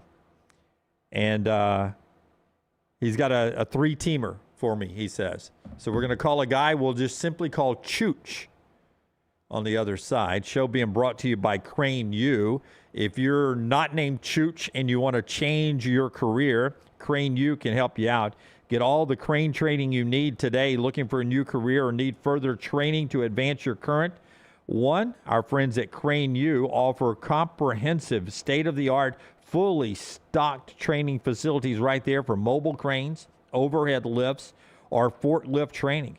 You want to use your own equipment? The team of Crane U will come to you on site and on location. Training's offered nationwide. Make your job easier, your job site safer. Crane also offers certification and safety inspection to ensure the safest environment possible. CraneU.com. CraneU.com, 10% off when you use the code NEXTROUND, 10% off when you use the code NEXTROUND at craneu.com. When you find yourself in need of an attorney for any reason, Alexander Shannara Trial Attorneys, that is where you go, Shannara.com. Shannara.com, you do not pay a dime unless they win your case. Now, when I say you find yourself in need of an attorney for any reason, you're probably thinking, well, it's not a personal injury claim. That's what he handles. That is true. Everybody knows that Alexander Shannara is probably the best in the world at handling the personal injury cases. What you might not know is he also handles fire and storm damage, bad drug and device claims, disability, workers' compensation, and a host of other claims. So any legal situation you find yourself in, Shannara.com for the Alexander Shannara Trial Attorneys. He is also being very generous in the Shannara Showdown. Every day that there is a tournament game, there will be a game up at nextroundlive.com. All you do is go play that game, pick the winner against the point spread. If you get it right, you are in the drawing for the grand prize, which is your choice, a bottle of Pappy or a $1,000 Amex gift card. We're also going to pay $500 and $250 Amex gift cards. So paying 4 places from our guy, Alexander Shannara. It's the Shannara Showdown. Nextroundlive.com. Brooks will also send it out on social media. Every day that there is a tournament game, there'll be one up right there for you to play. The more you qualify, the better chance you got to win. So keep playing the Shannara Showdown at nextroundlive.com. And when you find yourself in need of an attorney, Alexander Shannara Trial Attorneys. Shannara.com, Shannara.com. Follow Scott Forrester on Twitter at Scott Forrester TV. I'm attorney Alexander Shannara, Alabama born, Alabama raised, and ready to fight for your rights. I have one of the largest firms in Alabama, and we are here to help you get the compensation you deserve. Call me, Alabama, 323-1000. Your representation is made that the quality of legal services being performed is greater than those of other lawyers. Sterling and the fine folks at Champy's Chicken on Highway 119 in Alabaster want to welcome you in for a great lunch or dinner starting at 11 a.m. every day. Chicken that's brined overnight and cooked to order, and the taste of the Delta with those Delta recipe tamales. Champy's is perfect for all your tailgating needs this football season. You can also choose Champy's for your next party, wedding, or birthday. Great food, great people. Champy's Chicken on Highway 119 in Alabaster, and everything online at champyschicken.com. At Central State Bank, we are large enough to serve you and small enough to know you. Manage your money with ease, whether it's mobile banking, hassle-free checking, competitive loans, business solutions, or personalized financial advice. We're your hometown bank with big-time service. Visit us today and experience banking made simple, because at Central State Bank, you come first. Member FDIC. Birmingham's fastest party returns to Byrum Motorsports Park March 27th through 29th. Medical Properties Trust presents the Children's of Alabama Indy Grand Prix, powered by AmFirst Experience. 3 days of high-speed action featuring the fastest drivers in the world from the IndyCar Series. Enjoy the Kids Zone, food trucks, beer garden, fan zone, and more. The Children's of Alabama Indy Grand Prix. Kids 15 and under get in free. Get your tickets now. Catch up on all today's Next Round on demand through the podcast platform of your choice, Apple, Spotify, iHeart, or Google Podcast, wherever you listen. Always like, follow, subscribe, and turn on automatic downloads so you never miss any part of the Next Round. Hey, let me tell you about our friends at Urology Centers of Alabama. Compassionate and comprehensive urological care with 35 physicians, 17 locations across Alabama. Their patient-centered approach to all of your urological needs. Remember, they've got that new men's health center. It is beautiful, helping men with a wide range of sensitive male issues in a comfortable environment. You can always go online, visit urologycentersalabama.com, schedule an appointment with one of their many urologists today. Hey, for all of your IT and printing needs, reach out to our friends at Xerox Business Solutions. Look, I'm still one of those old school guys. I print my notes every single day for the show. If you watch the show here on the Next Round, you see all the notes in front of me. From day one, Xerox Business Solutions, they've been with us here at the Next Round. Local for over 45 years. For all of your IT and printing needs, visit XeroxBusinessSolutions.com or call 205-969-3000. That's 205-969-3000. Remember the name Way to Wellness if you're battling weight loss in your life. I'm Jim Dunaway from the Next Round. There was a time I was over 216 pounds until Way to Wellness helped me lose 45 pounds, and now for over 2 years, they've helped me keep that weight off. Here's their website, aplanforme.com, aplanforme.com. That's a great name for a website because there's no cookie-cutter plan. Everything is designed specifically for you. No contract, no sign-up fees, and your first consultation is free at Way to Wellness. Ain't no party like a Dega party. The noise, the chaos, the will to survive. The biggest, boldest, brashest, fastest, and most intimidating track in all of NASCAR. Only one place calls that home. At Talladega, anything can happen. And at this super speedway, everything usually does. Hell yeah, boys! NASCAR weekend at Talladega Superspeedway, April 24th through the 26th. Get your tickets now at TalladegaSuperspeedway.com. Jim Dunaway, Lance Taylor, Ryan Brown. Live from the Birmingham Racecourse Casino Studios, the next round, presented by Bud Light, is on now.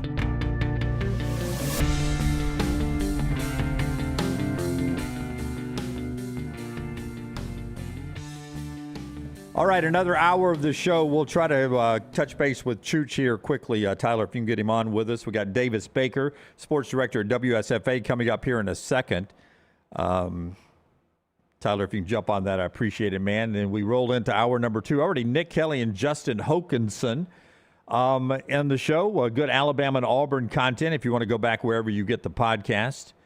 Baseball season starts today. Alabama Pro Day with Ty Simpson going on. Auburn Pro Day yesterday. All that content is always for you, Apple and Spotify. This hour of the show being brought to you by our wonderful friends at Walk-Ons. Perfect this time of year, right? With all the baseball cranking up, March Madness going on.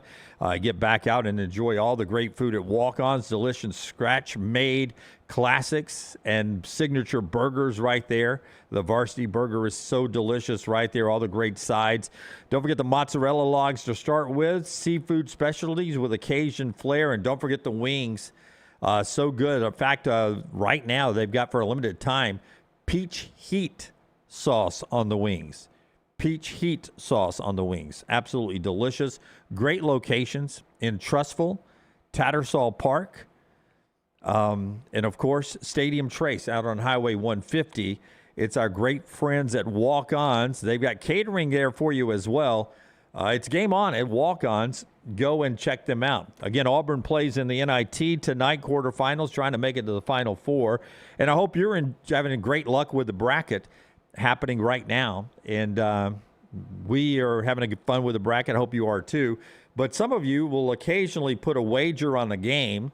And we want to bring in a guy right now that random guy I met in Las Vegas. We'll just simply call him Chooch. Chooch, are you there, man? Can I hear you? Can you hear me?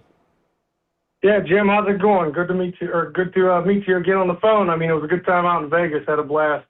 Yeah, nice. Now, I noticed you winning all these parlays and such. And truthfully, I didn't believe you, so I had to see the tickets. Just for our viewers and listeners, Chooch, tell me how many parlays you hit in your Vegas trip this weekend, the opening weekend of the tournament, and what you won in. Like, was one of them ice hockey? Yeah, actually, I did hit a 3-team parlay on ice hockey for $350. But the big one was an 8-team parlay, all basketball, mixture of over-unders, the money lines, and then dogs and favorites. And that paid out $23.47. So. Yeah, nice little. I like the way you whispered that in case the IRS is listening. I appreciate you doing that. All right, so I'm going to get you to give us a play in just a second, Chooch. But if you had to describe my personality in a sports book, I occasionally get beat up on this show by our co-hosts Lance and Ryan and a lot of the folks in the chat room. But you got to meet me in the wild, and just personality evaluation after hanging out a couple of beers together. What were your thoughts? The most obnoxious, loud guy I've ever met in my life in public. No, I'm just kidding.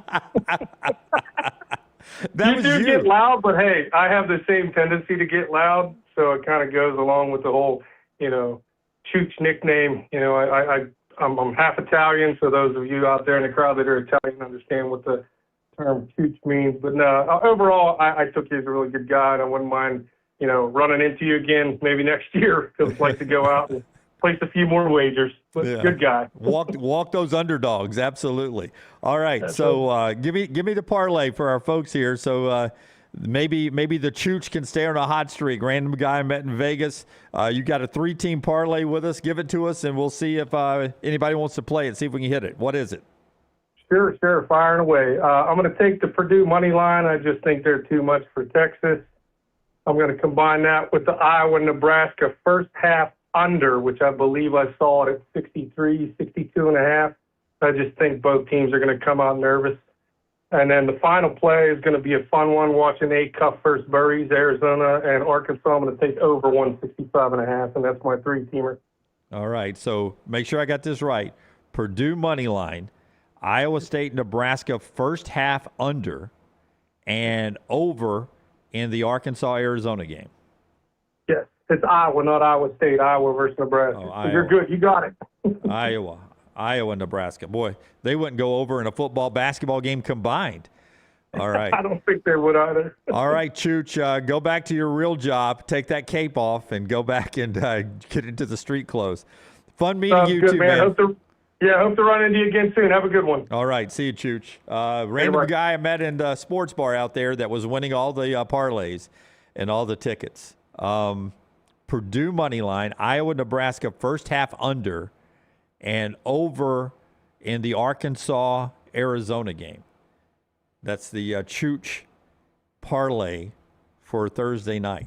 We'll go and talk to new sports director at WSFA, Davis Baker, in a second after I remind you our friends at Culver's bring you this part of the show. Listen, today's flavor of the day is caramel cashew. They've got all these wonderful frozen custards there that are in the concretes. They're just delicious. Listen to some of the dark chocolate peanut butter crunch. How good is that? Chocolate-covered strawberry sundaes. They've got that for you there. Caramel fudge cookie dough. Just all great Oreo cookie cheesecake. Just great dessert to top off the great burgers and the fish that they've got for you at Culver's. Great locations around the country. 2 right near our studio, including the one at Tattersall Park and the one at Stadium Trace. Culver's, it is simply delicious and a great way to get to one of my favorite people, Davis Baker, who is ready to join the show now. He is the sports director at WSFA. He has traveled with Alabama down to Tampa, and he jumps on with us now before he heads to Chicago to follow the Tide to the Sweet 16. Davis, man, welcome to the show. How you doing? Thanks so much, Jim. Doing great. How are you? Fantastic. First, I want to ask you about the trip to Tampa. It felt like after the Aiden Holloway thing, the perception around the Alabama basketball program was they were not going to get out of Tampa because losing their second leading scorer. As you were there covering them, just give me the sense of being in the locker room pregame to Hofstra, pregame to Texas Tech, and then after Texas Tech. What's the secret sauce for this team? Why were they able to move past the Aiden Holloway incident? Yeah, it feels like it kind of brought them closer together. Sometimes that's what it does. And, with teams, sometimes you need internal adversity. And I think they kind of just took that in stride. Obviously, the Hofstra game, they kind of came out a little slow in that first half. And you were wondering, oh, boy, is that going to affect them? They were down 10 points in the first half. And you really had questions. Are they going to be one and done? And all of a sudden, this looks like kind of a failure of the season, considering you finished second in the SEC. And then they obviously turned a corner, ended up taking a 2-point lead to the half. We know how the second half went, kind of blew them out there. And it just felt like a connected group. And then Texas Tech obviously is a much bigger challenge. Those 4 or 5 games, I think the line on the game was like 1.5 points. So it was very close. And they just came out start to finish, wire to wire, and dominated, Jim. It was probably their most impressive performance of the year, especially defensively. I think, we know Alabama can shoot the ball. They ended up shooting 45% from deep in that game, and we've seen that before. But the defensive intensity from the start, it's something that players have talked about before, and it's easy to talk about it, but to do it in a game of that magnitude was impressive in my opinion. So vibes in the locker room were very high after that Texas Tech game. You just felt like if Alabama plays that way defensively, and obviously Michigan is a much tougher task than Texas Tech without JT Toppin, but if they play like that, you feel like they can beat anyone in the country. And for those that don't know, we don't get access to the locker room until postseason. So then you get a really sense of the team a little bit more when you're in the locker room with them. And you had a chance to interview Latrell Wrightsell. He's one of the seniors, one of the guys that had the opportunity maybe to get more playing time now without Aiden Holloway. And am I wrong? I think Trelly he's a better defender than Holloway easily, and he was so huge in that Texas Tech game, wasn't he? Absolutely, Jim. Yeah, I think Nate Oats said on Hey Coach the other night that he thought it was one of Latrell's best defensive performances ever, and I completely agree. Another thing about postseason play is, you end up on the baseline seat where you're only a row away from the court, so you can really hear everything. And Latrell was just kind of on it from start to finish. He yelled out, Alabama went on a run at some point, and he yelled out, we're on that. So you could just tell he was very engaged, energized from the jump. Really impressive performance for him to finish with 24 points. And again, his defensive effort was really impressive. And he kind of sets the tone, I think, for the starting lineup. Obviously, LeBaron Philon's the best player, but 4 out of those 5 starters are underclassmen. Latrell is the only senior in that bunch. I'm interested, first off, with this North Carolina opening. You've been around the program for a few years now. Nate Oats' name is going to get mentioned regardless, and I know he will address it at some point or be asked about it at some point. He doesn't seem like a guy that lets things bother him, outside stuff bother him. I'd love your opinion on if you think a distraction could impact Nate Oats' approach to this Sweet 16 game against Michigan. My opinion is no, he handles outside noise very well. I'd love your thoughts on this.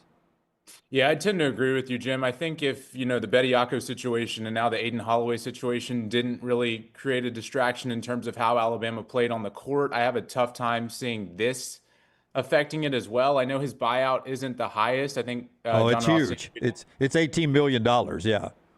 Okay, but I think it drops to 10. If John Rothstein's tweet is correct, it drops to 10 on April 1st. Yeah, absolutely correct.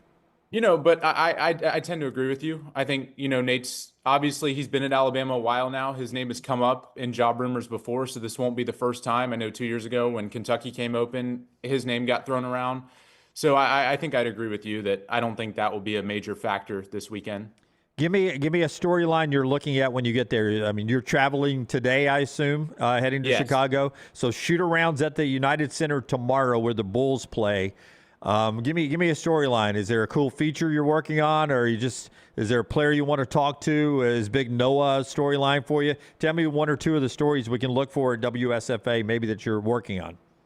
For sure. Yeah. Really interested to talk to Houston Millett. Just a real character guy, a guy that's a leader in that locker room. I'm sure everybody's seen the viral soundbite, but if you haven't, he basically said, I'd die for Alabama. I love this place, which you just don't hear a lot in today's age of NIL and guys moving on.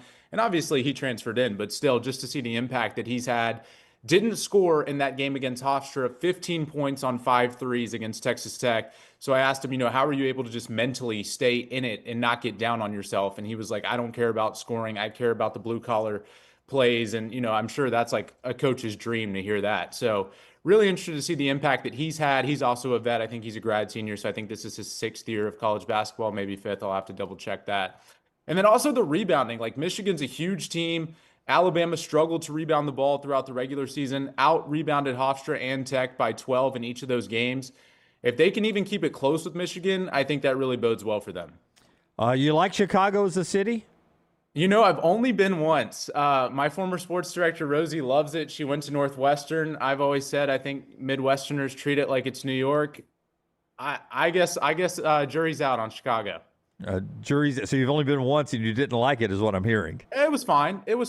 I just, it's a little cold. So we'll see about that. I'm not a huge fan of that. I flew back from Las Vegas through Chicago, and it was 98 when I boarded a plane in Las Vegas. So there I am in a short, and I was smart enough to pack a hoodie. And then I get out. It was an overnight flight. I get out in Chicago, and it's 31 degrees, and I'm in shorts. And I know there's only moments you're passing an opening, but even then I was like, I'm the idiot walking through the Chicago airport in 6-inch inseam shorts, walking down there. People were staring at me like, who is this idiot who thinks he's good looking enough to be wearing short shorts in the Chicago airport? Well, man, enjoy the trip. I appreciate you jumping on with us, and I hope to do it again in the future. And always enjoy hanging out with you, Davis. You're a good dude. Absolutely. Thanks so much, Jim. You have a good one, too. All right. Safe travels there. There's Davis Baker, who's on the road with the Tide for WSFA. And a lot of viewers in our Montgomery area, you know Davis, and you know Rosie Langella, who is talking about. You get all their coverage there at WSFA in Montgomery. We got our viewing menu coming up in just a second. But I do want to throw up a couple of graphics that Brooks has been doing when it comes to Alabama basketball after I remind you that the show today is being brought to you in part by our friends at NASCAR, where you can get your tickets right now for the Jack Links 500. Guys, I'm telling you, it's the most exciting racing in all of NASCAR. All due respect to the history of the Daytona 500, the racing at Talladega is better. The track is wider. 3 wide is great at Daytona, but you can go 4 wide at Talladega. And it's 3 wide all the time. Door to door, bumper to bumper in the big long drafts. It's the high banks of Talladega, the unpredictability in all the NASCAR stars. April the 24th through April 26th. Sunday, April 26th is the Jack Links 500, and you can get your tickets right now. TalladagaSuperspeedway.com. It's worth going just to people watch. TalladagaSuperspeedway.com, 877-GO-TO-DAGA. Most Sweet 16s. There was a graphic Brooks had out from that on Next Round Live at Next Round Live. Follow us on all social media platforms. Most Sweet 16s appearances since 2020 in the country, not just the SEC. And Houston is number 1. They've been to all of them. Then Alabama and Arkansas are next with 5. Am I reading the graphic correctly, Brooks and Forrester? Is that correct? Yes, that is correct. That's an impressive run. Man, Nate Oats has Alabama in unique air. So Houston, Alabama, Arkansas, more Sweet 16s than, look at those brands. Arizona, Duke, Gonzaga, Purdue, Tennessee, UConn, Michigan State, some real big brands down through there. That's a great run. The defending national champion's not even on there, though. That's what's interesting. And in fact, 3 national champions from the 2020s are not on here, which I found interesting. Kansas, Baylor, and Florida, the only time they made the Sweet 16 in the 2020s was the year they won the national championship. It'll be interesting to see what this graphic looks like if Alabama is able to upset Michigan and go back to an Elite 8, because that used to be the ceiling for Alabama basketball. And if they get back there, I'm right, Brooks, right? It'll be 3 straight years to at least the Elite 8. Correct, yeah. When they had only been to 1 previously. Now, on this bracket, I want to ask you, Jim, because I wasn't alive when this was when Wimp's run in the 80s was going on, but a lot of the comments from Alabama fans on this post was that this is the golden era of Alabama basketball. Would you agree with that? Easily. I mean, even if you look in you forget the success on the court. Just look at the number of NBA players that are out there and having success at one time. So you're sort of having the Saban effect in the NFL. It's not as dominating of the Oats effect in the NBA, but there are Alabama players on NBA rosters making an impact, and that wasn't the case in a long, long time. And since Wimp's time. So you have, when you had Robert Horry and Latrell Sprewell back then who are going on and playing and having good NBA careers. Now you've got guys like Brandon Miller and Herbert and a bunch of guys who are just getting after it in the NBA, and that list continues to grow every year. So just from that, it's the golden era. But then you throw in the success on the court, easily the golden era of Alabama basketball. And that doesn't take away anything from CM or Wimp. It's just the progression. Just like Nick Saban doesn't take anything away from Bear Bryant. It's being done better now at a higher level in a different era. And Nate Oats is doing it better than anybody's ever done it. And proven there in the results. Back to the Sweet 16, and if they're able to go to the Elite Eight 3 straight years, absolutely crazy. The key to beating Michigan will be the three-pointers again.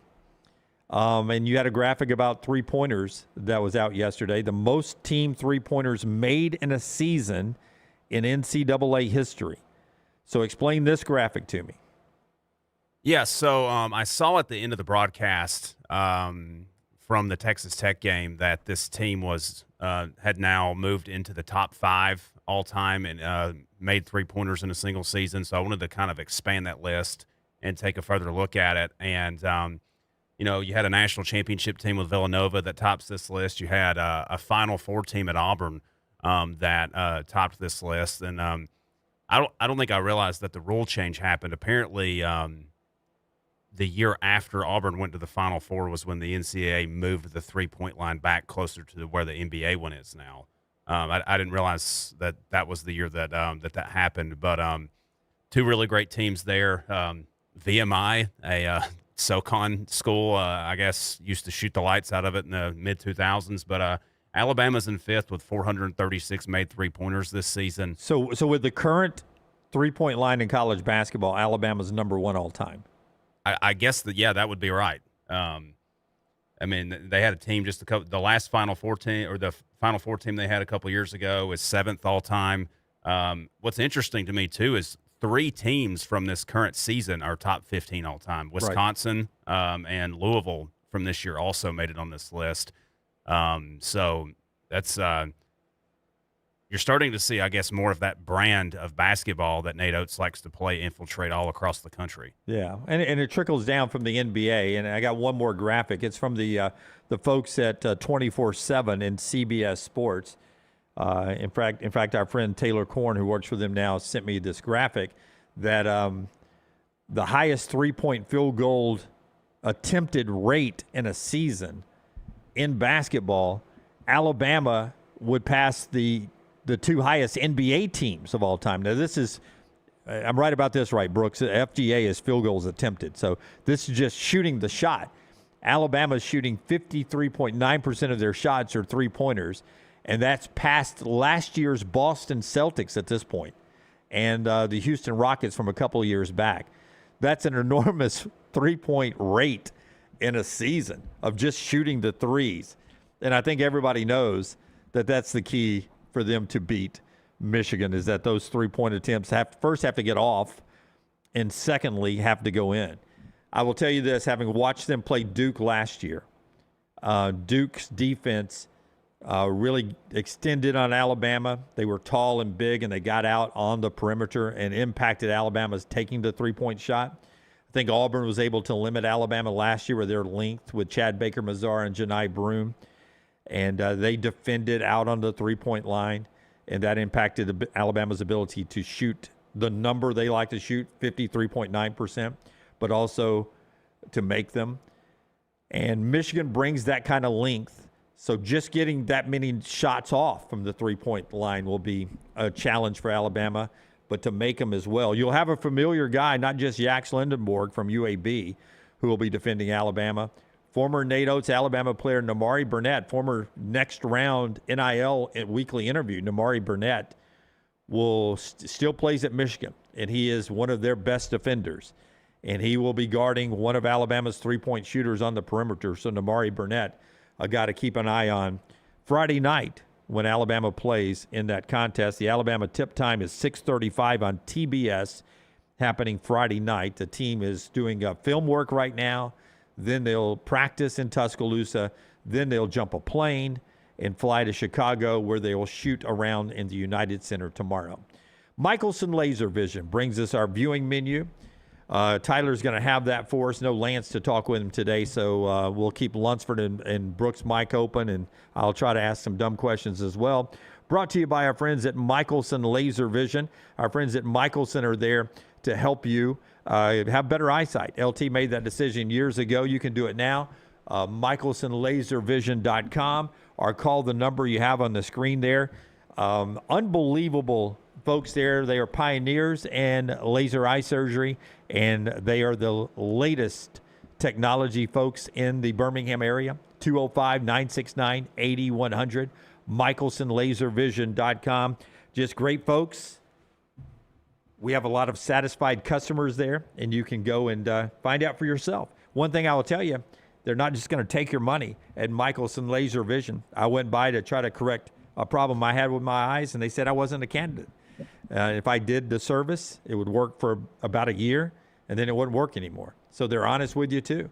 So michelsonlaservision.com. Go and take care of them. They bring you the viewing menu. What do you have for us today, Tyler? Well, unfortunately, there's no new releases for today, but I may go catch Project Hail Mary again tonight because it's just that good, and it demands to be seen on the biggest screen you can find. And that's the one where we send the good-looking dude into the sun? Yes, we send Ryan Gosling to a star so that way he can find out what's causing all the stars to get dimmer. Okay. And he makes friends with a rock-looking alien. And it's a lot of fun. I will say this. If I had not been having such a good time Monday at the pool in Las Vegas, all my buddies had left and flown back home. So it was a solo day in Vegas for me.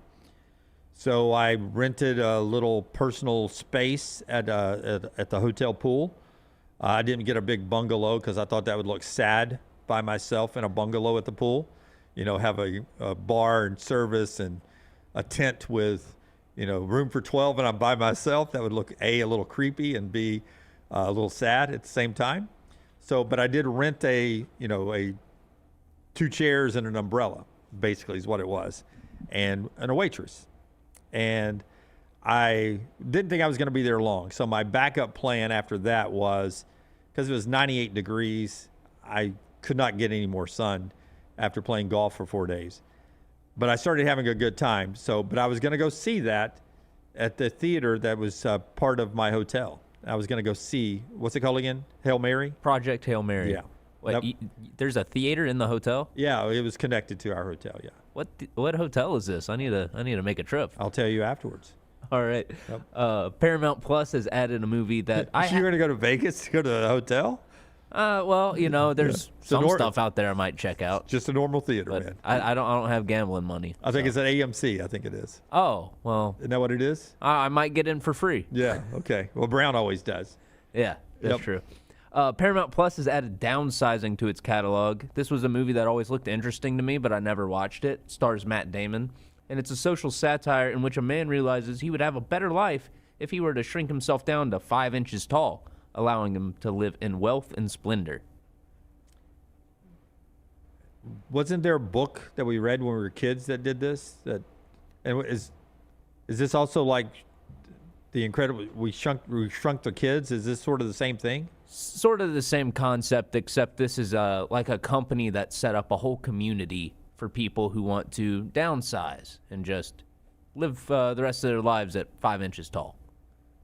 And so I spend less money if I'm 5 inches tall? Yeah. You, imagine like a sandwich could last you a month. It would go bad. My sandwich would go bad. That's true. Yeah. I don't know. I guess it has its own problems. I guess the sandwich could feed the village. That's true. Yeah. And then finally on viewing menu, if you don't want to mess around with streaming services or head out to the theaters, even though there is a great movie that deserves to be seen in the theaters in Project Hail Mary, you can tune in to AMC at 7 p.m. to catch Independence Day, which is just always a good watch. Yeah. Somebody was watching that 2 rows up on my flight out to Las Vegas on their iPad. That's what they were watching. I could tell. It was in the that's the one with the guy from Christmas Vacation. Yep. He's in it when he decides my missile won't fire, so I'll just go up into the alien ship and basically suicide mission. Yep. Yeah, that was the scene that was on as I glanced over and saw that. Paradise was good last night. If you're watching that on Hulu, I caught up on an episode. I think it was episode 9. It's got starting to get a little bit of a feeling of like Lost, like there may be a big twist coming up. I don't know who Alex is yet. If you're watching the show, Alex has become a big mysterious thing. So it'll be interesting to see about the next episode. But I thought that was going pretty good. DTF. Very slow. I don't know if Lance is still watching that or not. DTF St. Louis, I think it is on HBO. Last night's episode, not a banger, not too good. And I got to get caught up on The Pit. Those are the shows I'm watching right now. And that's what Tyler's watching, brought to you by our friends at Michelson. Before we give you our friends at A+, I do want to remind you that baseball starts tonight, Yankees and Giants, 7 p.m. on Netflix. And then everybody's teams play tomorrow, including the Braves, the White Sox, and the Tampa Bay Rays get back at it tomorrow as well in Major League Baseball. Already on the show today, Nick Kelly, talking everything Alabama basketball and pro day for Ty Simpson, Justin Hokanson on Byrum Brown and Auburn, and Davis Baker on Alabama heading to Chicago. We've had the Chooch on, a guy I met in the sports book. He's been on today with a 3-team parlay for tomorrow night. You can get all that wherever you get our podcast, Apple and Spotify. Tom Hart joins the show in 25 minutes to talk more about the NCAA Tournament. We hear from Lane Kiffin and David Pollock when we come back on the show, brought to you in part by our friends at A+. When it came time to redo the master bath in the Brown house, my wife Jennifer scoured the internet looking for the right person for the job. She kept coming back to the name Brad Bell. She talked to people that had used contractors, read a lot of reviews, even talked to several contractors, and Brad was the guy inevitably we just kept coming back to. And I can tell you now why, because he does tremendous work. He came out, looked at our project. He said, what do you want? And we told him. Our bathroom was a bit outdated. It was also brighter colors. We wanted the darker colors. We told him that, and he said, okay, that's what we're going to do. It's what you want. We're going to do it the way you want. Boy, did he. And his crews were fantastic. They were on time every day. They were clean. They were courteous. At the end of each day, they would walk us through everything that they had accomplished that day and made sure it met our standards, not just theirs. I mean, that's what you get from Brad. Now, here's what he specializes in. Not the only thing he does. Master bath, kitchen, and master bedroom closets. Reason that's important. You spend a lot of time in those rooms. You want them to look the best they can, work the best they can while you own the home. But when you sell your home, you can make some money back on those rooms because they really pop when people come to look. Here's Brad's number, 205-422-1758, 205-422-1758, or see more before and afters and find the contact info for Brad at alabamabathremodels.com.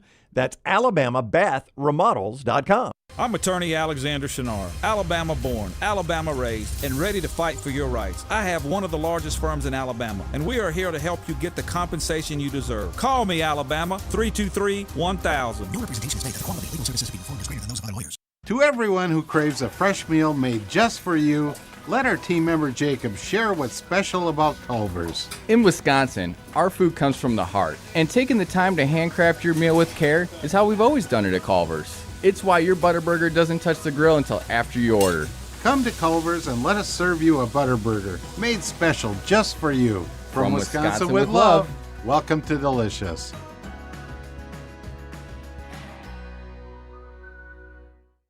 At Central State Bank, we are large enough to serve you and small enough to know you.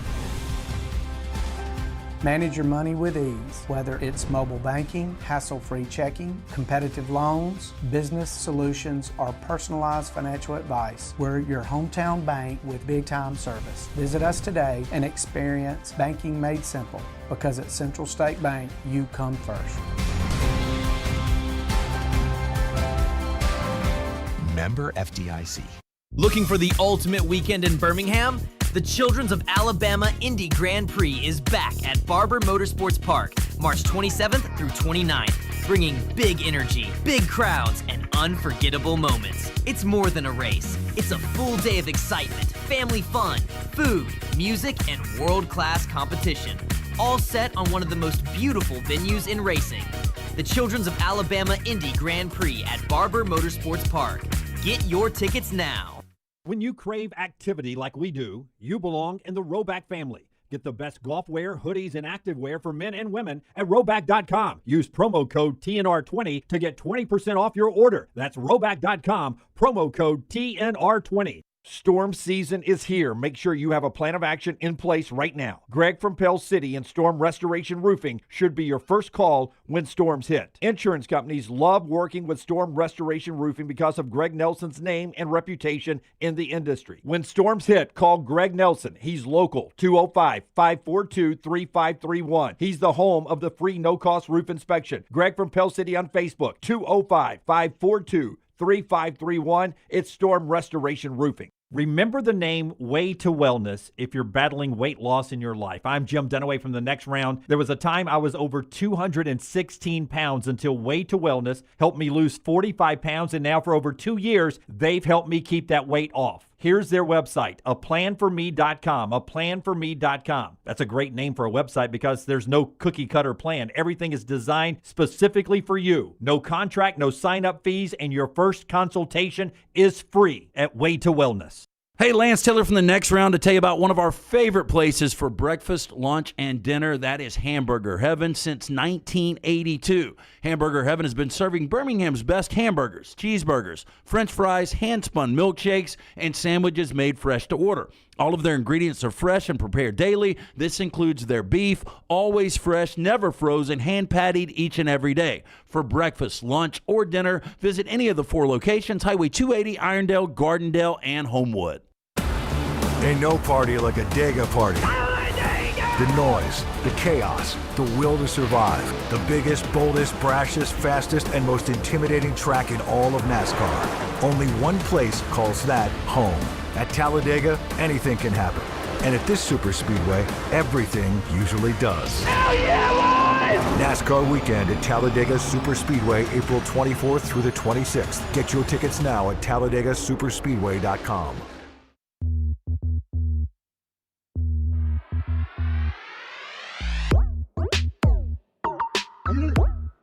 Back with you on The Next Round. Again, Lance and Ryan off today. Ryan will join me actually from Vegas, where I was the last 6 days, on the show tomorrow.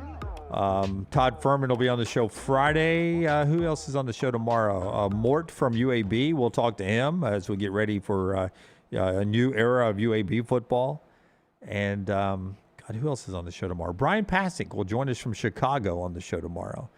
And a couple other guests, as always. I go guest heavy when I'm by myself, but I appreciate the opportunity always to be here and for Lance and Ryan to have some downtime with their family. So I hope you guys can endure a little bit more of that while they get rejuvenated on their little spring break vacation. If you're out traveling, I hope you're enjoying a nice trip with your family. And whether you're going or coming, we want to remind you our friends at Hoover Toyota can make those trips very enjoyable with a new or used car or truck from our friends at Hoover Toyota, serving Birmingham, Alabaster, Vestavia, all around with their new and used car financing, auto service, and genuine Toyota parts. Their inventory, offers, and selection are fantastic, and they have their on-site finance department. They provide affordable financing options available to you right now. And listen, even after the keys are yours to your new Toyota, they serve you with their service and parts department unlike any other.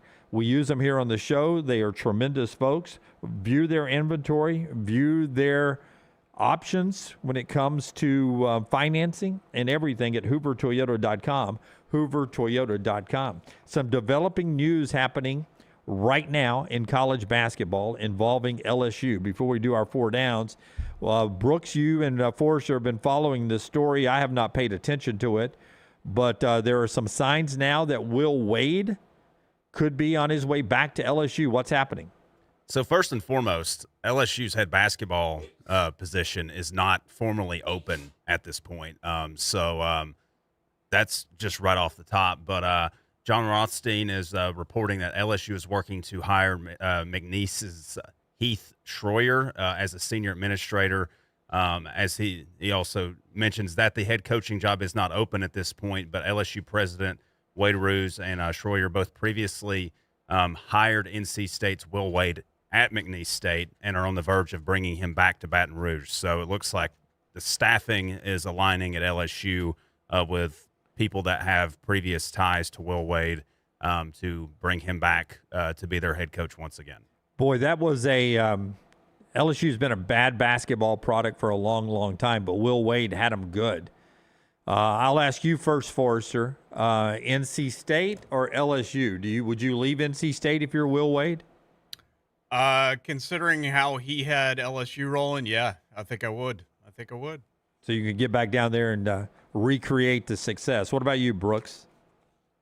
I think in this era of college athletics, LSU is probably a little bit better job than NC State. I know NC State's got a little more history, but I think LSU's got more money, and I will add that is there a slimier duo of coaches than Lane Kiffin and Will Wade at LSU? I don't know about slimy, man. It's they will be fun at least, right? That's a fun group. I mean, is there? Yeah, I'm just thinking about the ways in which they maybe have taken these jobs. Oh, interesting. Okay, we'll do 4 downs, and then we'll hear from Lane Kiffin coming up on the other side. I see what you're saying on how and their career path, not as an individual or personality-wise, just their career path has been a little tainted, a little stained, some potholes to get back to LSU or get to LSU in the first place. 4 downs today, brought to you by our friends at Central Alabama Asphalt. If you're looking for asphalt work done right the first time, call Central Alabama Asphalt and Construction. Based in Tuscaloosa, they're a full-service asphalt contractor, trusted on major state, government, and municipal roadway projects across Central Alabama. But they do big jobs, but they also do jobs around your property as well. Let's say you've got a farm. You need some asphalt? They've got it for you. What about a parking pad at your home? They can do that for you. You're tired of the concrete cracking? You want an asphalt driveway? They can do that for you too. So many things they offer right there at Central Alabama Asphalt. You can call them. Number on your screen, 205-349-0910. 205-349-0910. Tell them you heard about it here. Dunaway talking about it on the next round. Or you can go to their website, centralalabamaasphalt.com. Let's do 4 First down. All right, I'll bring Brooks and Forrester in on these as well. Next number 1 seed to lose. Florida is done. So that leaves us with, in alphabetical order, Arizona, Duke, and Michigan. Brooks, you first. Next number 1 seed to lose. I'm going to go Duke. I think they've got an incredibly difficult path. I think they've looked the most vulnerable out of all of the remaining 1 seeds. Obviously, trailed Siena for most of the game in the first round. I think St. John's is going to be an incredibly tough out. And I also saw a stat today that UConn, who they could potentially play in the Elite Eight, every year that they've advanced out of the first weekend since 2013 or since 2011, they've won the national championship. Wow. So if they get out of that first weekend, they don't lose. Correct. So would love to see, Alabama beat Michigan. I think it's a tall task. But I think Duke is probably the most likely one to get beat. Duke is your answer. Is that do you back him up on that one, Forrester? I think it's Duke, and I think it's right now. I think Pitino's going to get it done. So, guys, who has Duke to win their national championship in the bracket challenge? That'd be you. Wow. So you guys think I'm going to be on a calendar very soon? Not necessarily. Or an Uber driver. I think Arizona's going to be the next one seed to lose, not because of any information or statistics, just because I want it to happen so I don't have to eat 9 hot dogs and drink 9 beers. Scott and I both have Arizona, so maybe that's why we're not picking them either. Yeah. Keep the music playing, but can you give me cut 9? John Shire gets asked about Duke's weakness as they get prepared here, and I think you guys are the consensus that Duke is the weakest of the 3 number 1s left. Here's John Shire on what Duke's weaknesses are going into the final run of this basketball season. Coach, you're 34-2 now, heading into the Sweet 16. It's kind of hard to find many weaknesses, but if you had to find one weakness right now, heading into this next stretch, one point of emphasis moving forward, what would that be?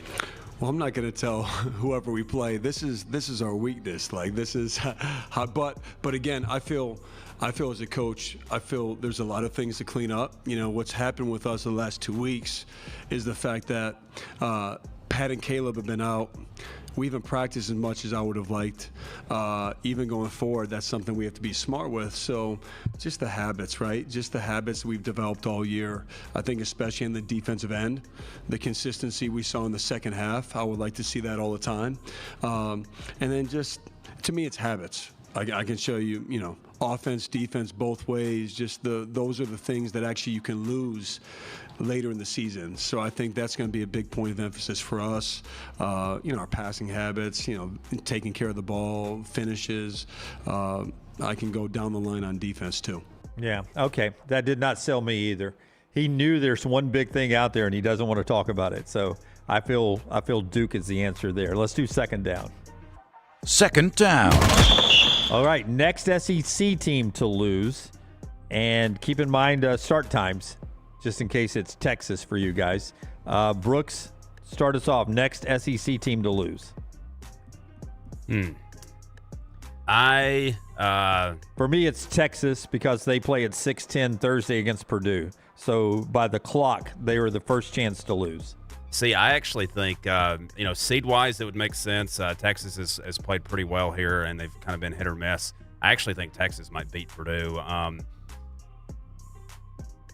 I guess I'm going to have to go with Arkansas here, even though they're playing extremely well. I think they're going to run into a buzzsaw with Arizona. I think Arizona's playing extremely well, and I've got them going all the way to be the national champion. And I think Alabama can beat Michigan if they shoot really well, but it's so you don't know what Alabama you're going to get sometimes in the tournament, and if they should play like they did the first week, and I think they have a chance to win. So I think Arkansas is probably going to be my pick. Arkansas. Okay, what about you, Forrester?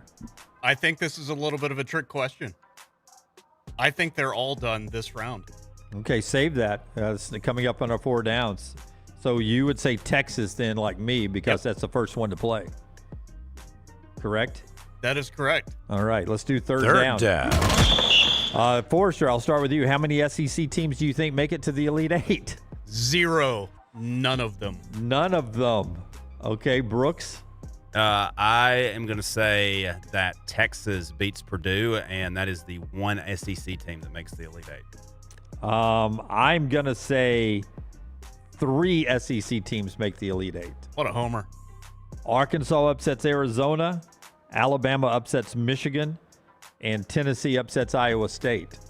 And 0 number ones make it to the Elite Eight. Except Duke. Fourth down. Except Duke, my team. All right, here we go. Number 4. Who gets the North Carolina job? Early on right now, job hasn't been open for 24 hours. So throw a dart at the board, Brooks. Who gets the North Carolina job in your opinion? Well, I just put a graphic out on Next Round Live a few, probably earlier this hour, of a lot of the candidates being mentioned in from national media outlets. Seems kind of more like a wish list to me than anything. You know, Billy Donovan, or just some really big names thrown out there.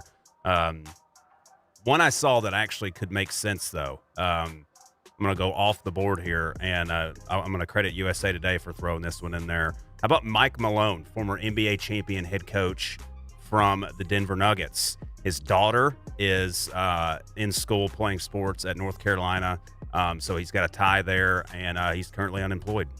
Wow. Forrester, throw a dart at the board. How excited do you think North Carolina fans would be about Mike Malone? Just curious. 0. Exactly. I think I'm going to say Todd Golden jumps from one Jumpman school to another. Todd Golden to the Tar Heels. Wow. His buyout's $11 million. Nate's drops to $10 million on April 1. Todd Golden's is $11 million. But the fact that Scott Strickland was out there public saying we're working on a new contract lets me know he wants to nip this at the bud. I think that's a great guess. If not Todd Golden, and if not Billy Donovan, Brad Stevens, Jay Wright, and I believe Dan Hurley have all either through back channels or publicly sort of taken their name out of the mix. I'm going to say, I don't know if I can say his name correctly, TJ Otzelberger from Iowa State. Old Spice Burger. Old Spice Burger. That's going to be my pick. That's who I'll go with. Let's do fourth down. Fourth down. That was fourth down. Right? Who gets the UNC job? Yeah, that was fourth down. So that's it. That's 4 downs. Brought to you by our friends at Central Alabama Asphalt. Tom Hart talks SEC basketball at the top of the hour. Quickly, though, brought to you by our wonderful friends at Hemp Hill Services. We'll talk a little college football and Lane Kiffin as they start spring football practice. Springtime's here. That means that air conditioning needs to be ready to go. You can make sure it's ready to go with our friends at Hemp Hill. Contact them anytime. 205-229-2090, 229-2090. or hemphillservices.com. The name Birmingham's trusted since the 1950s. Plumbing, heating, or cooling issues, if they happen at home or your business, they're ready to serve you. It's our friends at Hemphill. Cut number 5, Tyler, if you will. Lane Kiffin getting ready to go out at spring practice. On his first day of practice, is LSU going to be ready to win a national championship like all the fans are ready to go? LSU is out there. They're working. Here's the coach, Lane Kiffin. And I thought our guys' energy level was high. I thought their excitement was there. Now we have a lot of work to do. You know, said that the first day that we got here, and now that we're into practice format, you know, things don't happen overnight. You know, it takes a lot of work to get a program up to an elite performing program level.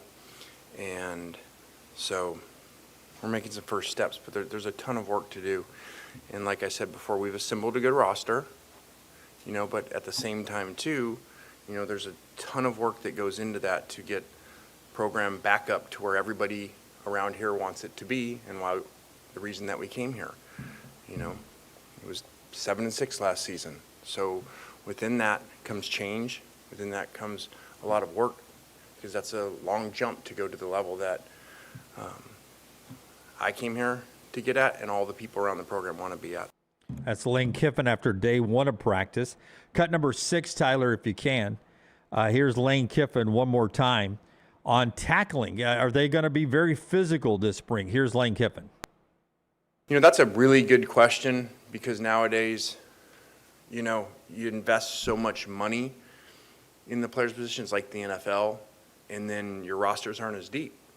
And that's just a system that's been created by, you know, NIL and the transfer portal.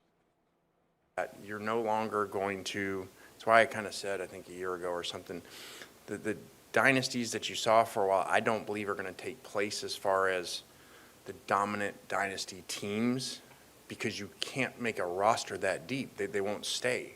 You know, when they're not playing, they're not going to stay enough, and you can't collect in a signing class the amount of kids that those guys did in those programs, whether it was USC's run or Alabama's or then Georgia's, because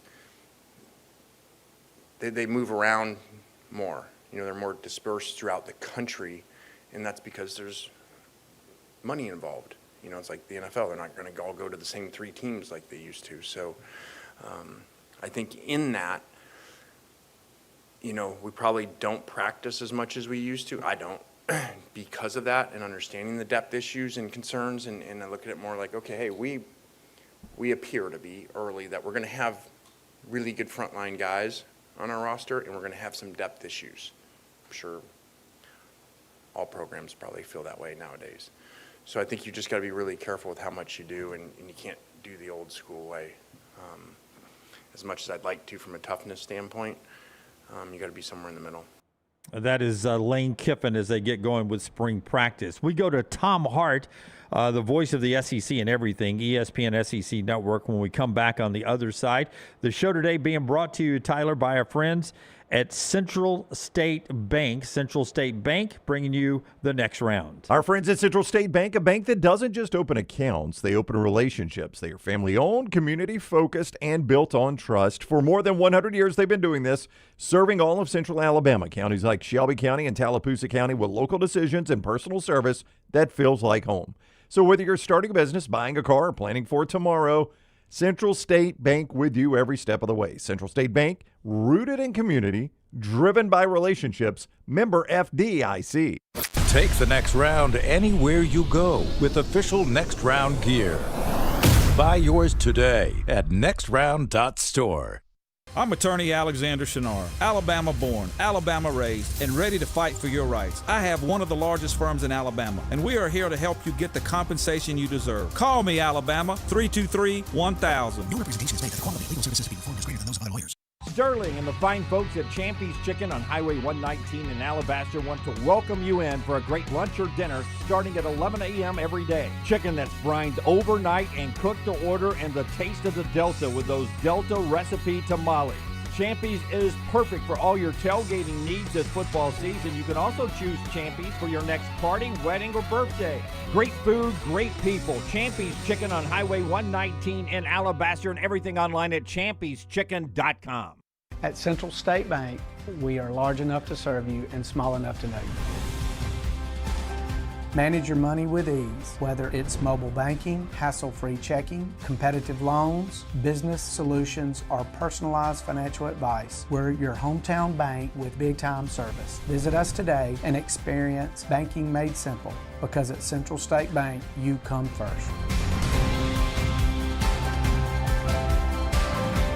Member FDIC. Birmingham's fastest party returns to Byrum Motorsports Park March 27th through 29th.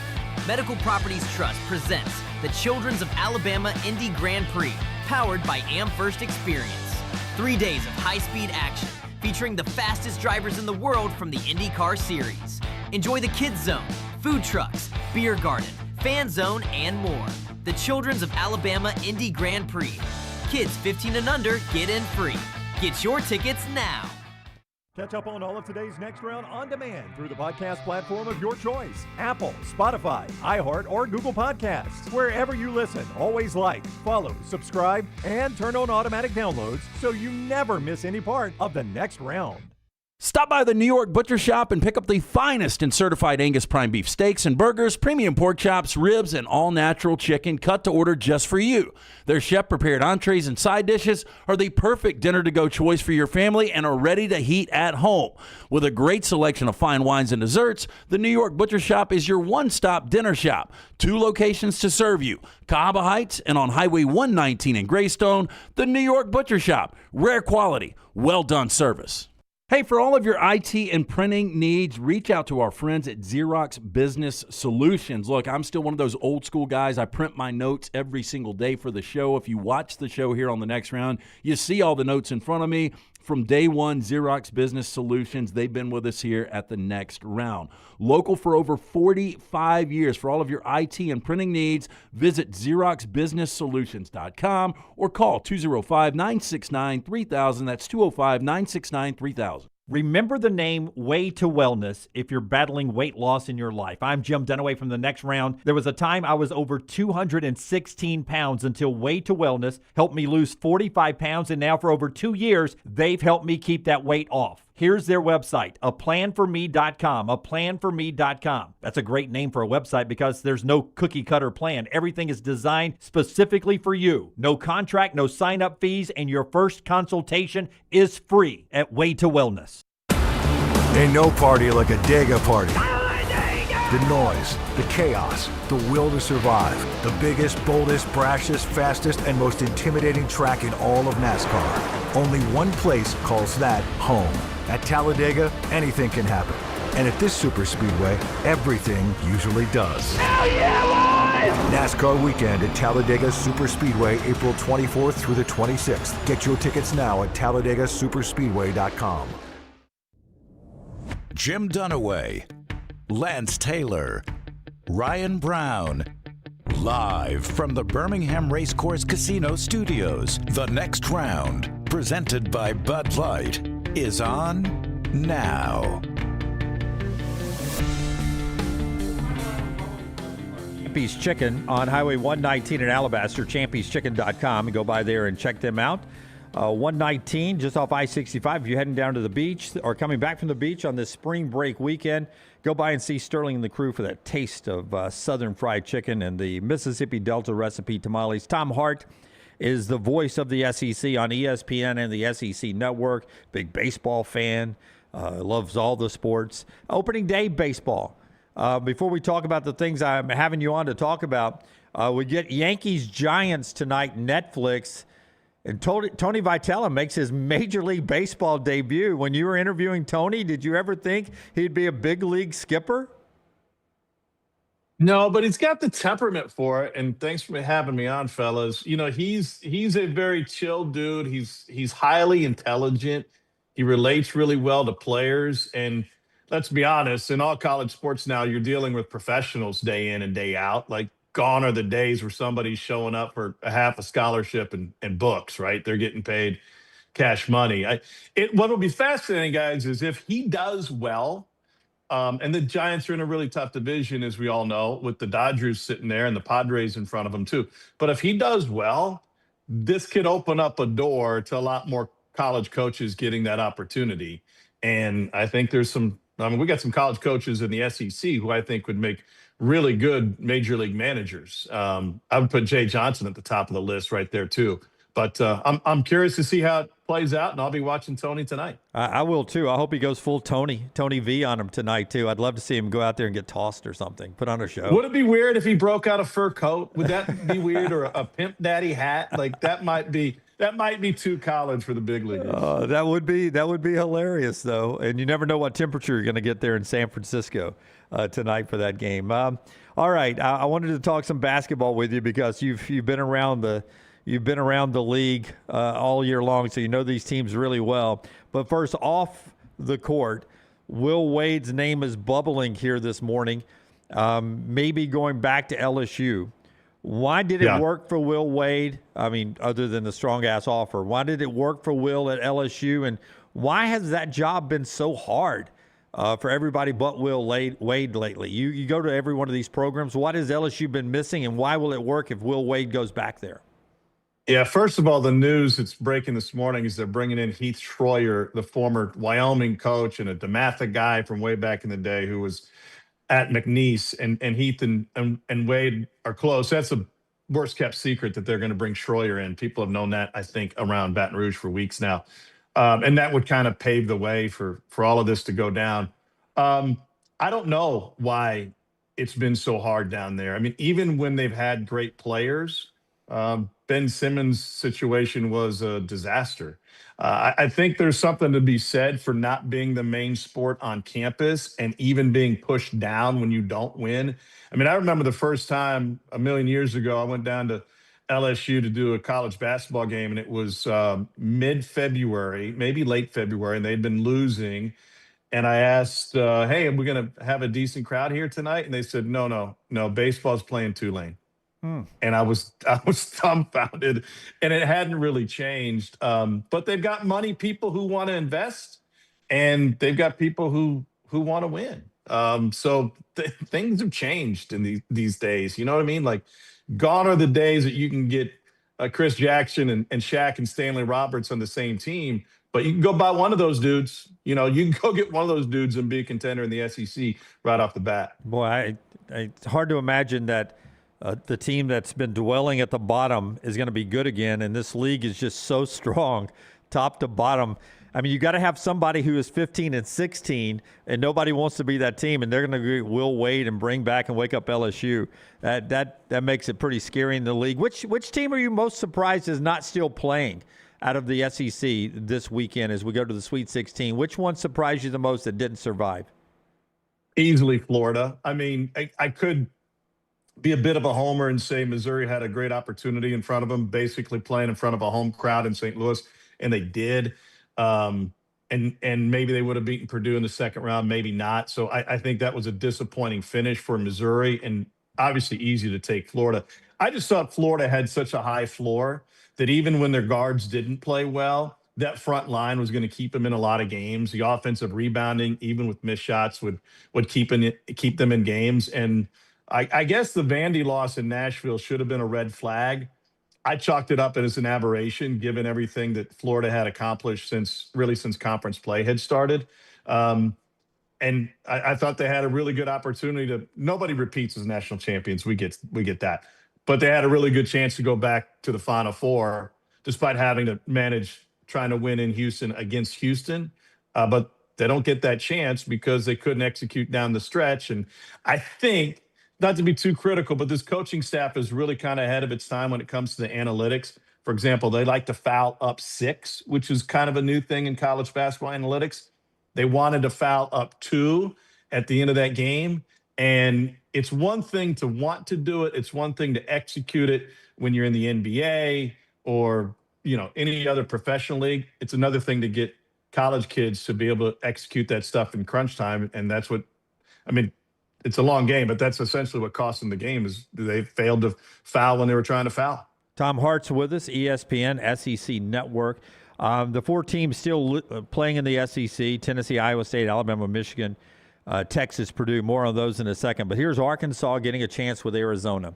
You've seen Darius Acuff so many times this year.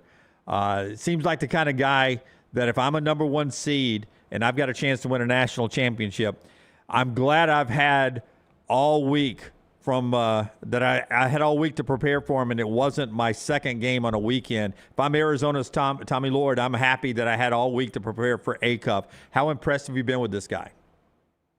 I mean, I've been blown away, but I honestly, I don't think my opinion really matters. Like it's talking to other coaches in the league. I had a long conversation with Sean Miller about him, and not only has Sean Miller coached, for a long time, elite players, but he was a great point guard himself playing at Pitt growing up. And by the way, played for one of his assistants was John Calipari. So he knows it well, and he just raved about Acuff. I mean, raved about him. It's his size, and he could be taller, right? That's probably what will keep him from being a top 5 pick or top 3 pick. But his strength is mostly what I'm talking about, kind of built like a running back. Elite speed. Just flies up the court. And I was just looking at his numbers earlier today, even going back before that 49-point game in what was it, overtime or double overtime? He's still shooting over 51% from 3 even prior to that game. So I don't think there's anybody in college basketball playing better than him since probably mid-January, which by the way, also, Calipari's history also blends in with what he's been able to do with his players. Derrick Rose was not the first-round pick, even on potential, on January 10th. He was kind of struggling through that season when he was at Memphis. And then Cal switched him, and he got him to places where he could score. He turned into first-round pick, rookie of the year. And I think people overlook the development part of Calipari's game and his staff over the years. Yeah, and that's not just Acuff. The rest of that roster seem to have found their role. I know it's a short roster, but that's a dangerous team, isn't it? Yeah, DJ Wagner played really well towards the end of the season. I thought he played well in the tournament, the Friday night game where I had Arkansas and Nashville. And it goes back to the final game of the regular season. Calipari sat Acuff, who'd been dealing with an ankle injury. And I said, how much of that was Acuff and how much was the other guys? And his eyes lit up, and like I discovered his top secret mission, right?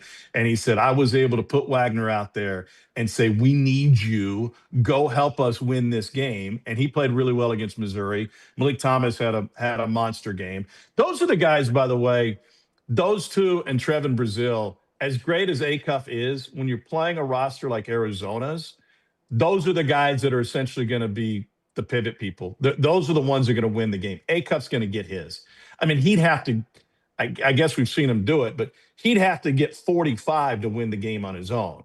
And even then, given Arizona's size, especially on the interior, he's going to need help. He can't do it himself. As much as we like to fascinate that this could be, another Kemba Walker situation, Arizona's a 1 seed for a reason. This Texas team, you can't look at Texas with all that they have and call them a Cinderella, but they do have 2 digits in their seating beside them. What has worked for Sean this first year? I have a feeling that this team will look very, very different in the coming years. What has been frustrating for Sean Miller this year, and why could they possibly pull the upset against Purdue? The defense has been frustrating. I mean, he's had elite defensive teams. He's had average defensive teams, but he's always had teams that could kind of figure it out and against good opponents. It's a question of effort mostly, I think, with this team. The times I've seen him and talked to him, it's about kind of teaching man-to-man defensive principles, which you shouldn't have to waste your time on. And here's the interesting part, Jim. When we were there, in Austin in their practice gym, he had 2 rotating signs go up on the digital board. One was their Ken Pom offensive ranking, which at the time was top 10. I think they're 8th or 9th in the country. And the other was the defensive ranking, which was in the 150s. And it was just a way to kind of hammer to his guys, like, God, we got to be better. Even if you're just a little bit better, our offense is good enough, we're going to win a lot of games. And the other aspect of that is their offense was that good despite having a crappy defense. So they didn't get the benefit of steals and transition buckets. They didn't get the benefit of block shot runouts. They didn't get any of that, and they were still an elite offense. So I think what's fascinating about this game, and I think you saw Purdue in person, right? Yep. When they came to Tuscaloosa. I had a chance to see them twice early in the season. They're a unique team. They all admitted we came back to win a national championship. Like this is what's on the table for us. It's going to be in our backyard at Indianapolis. We're good enough to do it. We've got the all-time assist leader in college basketball history. They are suspect defensively. Not the same way as that Texas is, but Fletcher Lawyer had a great shooting game in their second round win. He's a problem on defense. And so I think Sean Miller is going to continually attack him because he's got guards like Jordan Pope, Tremont Mark. Whoever Lawyer has to guard, they're going to go right at him. And they're going to get some looks because he just can't stay in front of his defender. And as long as Boyka Titus, who's going to be matched up with the 7-footer inside Clough, as long as he can stay out of foul trouble, which is a lot to ask for, he's going to get to the free throw line. He's going to get you 3 block shots. He's going to get you 12 rebounds. Like, that dude has a real opportunity in front of him against Purdue to make a lot of noise and honestly probably earn a lot of money, whether that be from, the draft folks or whoever's going to cut him his next check to play in college. Tennessee and Iowa State's a fun game, and Rick Barnes, we know the history with getting to the Final Four in that Tennessee program. Here's Iowa State, and Nate Oats has been as good as advertised. Can Nate get this team to the Elite Eight? Oh, is this 6 straight Sweet 16s for Barnes? Yeah, he gets them there, man. Like he gets them there. Yeah. To answer your question, Nate Oats is good enough to win a national championship as a freshman, like Carmelo Anthony did for Syracuse. But he's not good enough to do it all the way by himself. And I thought Jacoby Gillespie was fantastic last time out. You're going to – and I heard a stat, Gillespie's points and assist totals through 2 games were matched up with 2 guys that either went to the Final Four or national championship. I think this was since 1985. One was Billy Donovan, who, of course, took Providence to the Final Four. And the other one was Kemba Walker, who won the national championship. So, not only to put up the points and assist totals, but also not turn the ball over. That's elite company. And it's just enough of a distraction to let Oats do what he does. And Oats been a little inconsistent. He's been, I think, by my eyes, a better second-half player than first-half player. Better last 5 minutes and first 5 minutes kind of guy. He needs a longer runway. And so Gillespie gives him that buffer where he's allowed to do it. And, their size inside has played pretty well down the stretch. So, a lot of people want – Rick Barnes is such a nice guy. Yep. Dane Bradshaw had a great joke. He said, he has changed as a head coach over the years. He's gone from Richard Pryor to Nate Bargatze. Like, he used to be MF-er in your face with all of his players. Now he's loving and hugging on everybody. And I don't know that there's many people in college basketball who wouldn't be happy with Rick Barnes going on a run. Absolutely. One of the nicest guys and great ties to our friend Wimp Sanderson here in town. And we've loved Rick a long time. And then there's Alabama and Michigan. And this is the way the bracket played out. This is the game everyone expected. I don't know if you saw this Alabama team play defense all year long. Much like the team that went to the Final Four, they found another defensive gear against Texas Tech. What happens to Nate Oats' teams when they're bad defensively? Why do they start playing better in the tournament? Is tournament games differently than regular season games? Why did Alabama look so good defensively against Texas Tech, but so badly during the year? By the way, no, I think Alabama's flying under the radar in that regard. I mean, I really do. I think that if that had been a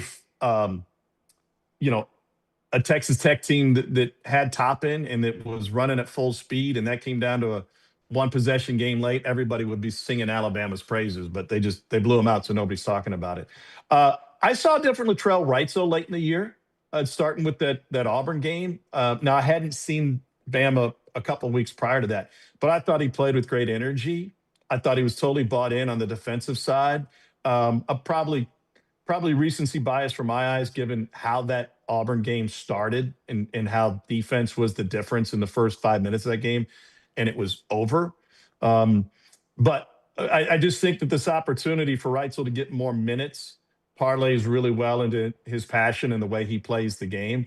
You're going to have to keep Sherrell out of foul trouble and keep him on the floor to win this game. I think what's most interesting is outside the lines, right? I mean, Bill Self doesn't have a timetable for returning, but there's at least a decent chance that he's not back at Kansas. And so we have this huge vacuum of Carolina and Kansas being open at the same time. And if that's the case, Dusty May is going to be wanted by both and maybe in line to grab the Kansas job. But how big a raise is Nate going to get if Michigan is open? Oh, wow. So you're not saying Nate at North Carolina or Kansas. You're saying the former Michigan high school coach returning to coach the Wolverines if that job opens up. I see. That's 2-level chess for me there. I had not looked that far ahead yet.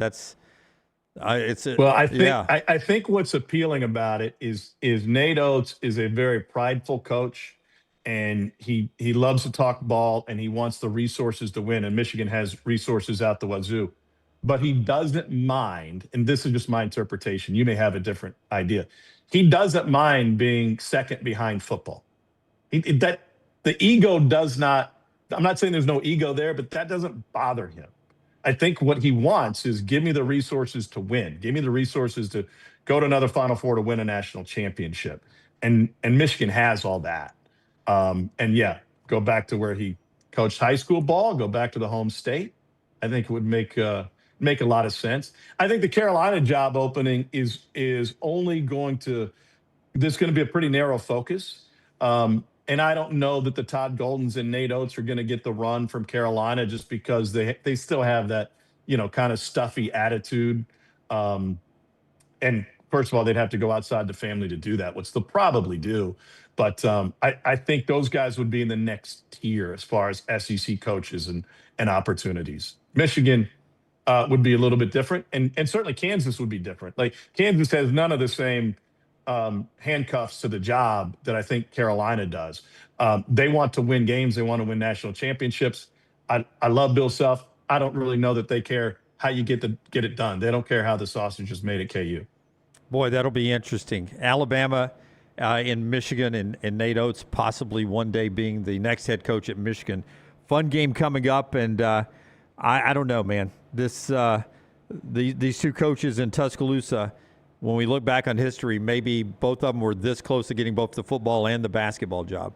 And hopefully both of them end up still in Tuscaloosa from my point of view. Nationally, I don't know. Hey, you're always kind with your time, especially when I do this solo thing. This is the hardest thing I do when I'm by myself. I do not like being by myself, so I appreciate you taking the time to jump on. Are you as big of a baseball fan? We're loose friends. I'm not in your inner circle. Are you as big of a baseball fan as I think you are? Do you love the sport that much? I don't know. I watched about 2/3 of the Dodgers-Angels game last night.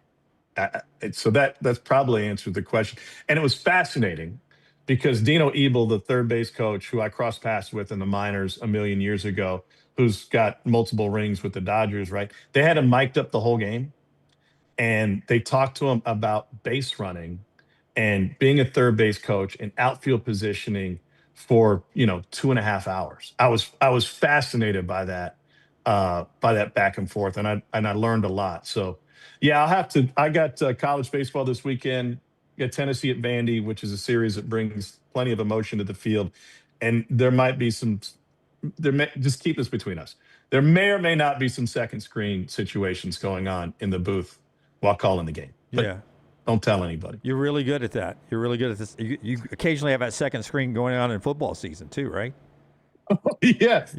In fact, the studio guys get mad at me all the time. Dari gets so mad at me because we'll see the big play happen on either a monitor in the booth or somebody's iPad, and I'll tease it with the toss. And they don't like for the guys on site to steal the thunder. They're like, what do you just told everybody what happened. Well, they're going to watch the highlight. Yeah, people need to see it. I think when you work with great people, you're allowed to, focus on other things sometimes and not necessarily color outside the lines, but if I get a little bit distracted, it's okay because I trust all the other guys I'm working with. Yeah, they enough oxygen. They fill up enough oxygen. They've got it. They make it work. Tom Hart, man, one of a kind. I appreciate you so much. Enjoy the start of the Major League season, your college baseball calls, and the road to the Hoover Met in Omaha will be full of SEC teams, and we're excited about Auburn and Alabama in-state this year. Tom, thank you, man. Appreciate you. Should be. Yep. You bet, brother. That's Tom Hart, ESPN, SEC Network. Always great with his time there on the Shannara Hotline. Show being brought to you in part as well by our friends at CPAP. CPAP Plus. If you're looking for the best CPAP gear with personal service you can trust, visit CPAP Plus with 3 convenient locations in Pelham, Highway 280, and Trussville. New customers, they've got something special just for you. Get a $20 credit toward the purchase of your new mask system, a CPAP cleaner, or even a travel CPAP machine. Offer is for your private purchase only. Stop by today at CPAP Plus, where you'll find the best service and equipment all in stock and ready for you with hundreds of 5-star Google reviews. Trust CPAP Plus for all your CPAP needs. CPAP Plus, where every night matters. One more thing here in this segment before we tell you about the fine folks at Indy Racing. He brought up a scenario there that I had not played forward. It's hard to imagine Dusty May has played at Indiana, I think, right, for Bobby Knight. And then he was at Florida Atlantic, got them to a Final Four. He's got Michigan as a number 1 seed playing Alabama. Do you leave Michigan for Kansas or North Carolina? I know the blue blood history of Kansas and North Carolina. I understand why anybody would want Dusty May. But you've already got it going at Michigan. I mean, that's leaving virtual blue blood for 2 other blue blood programs.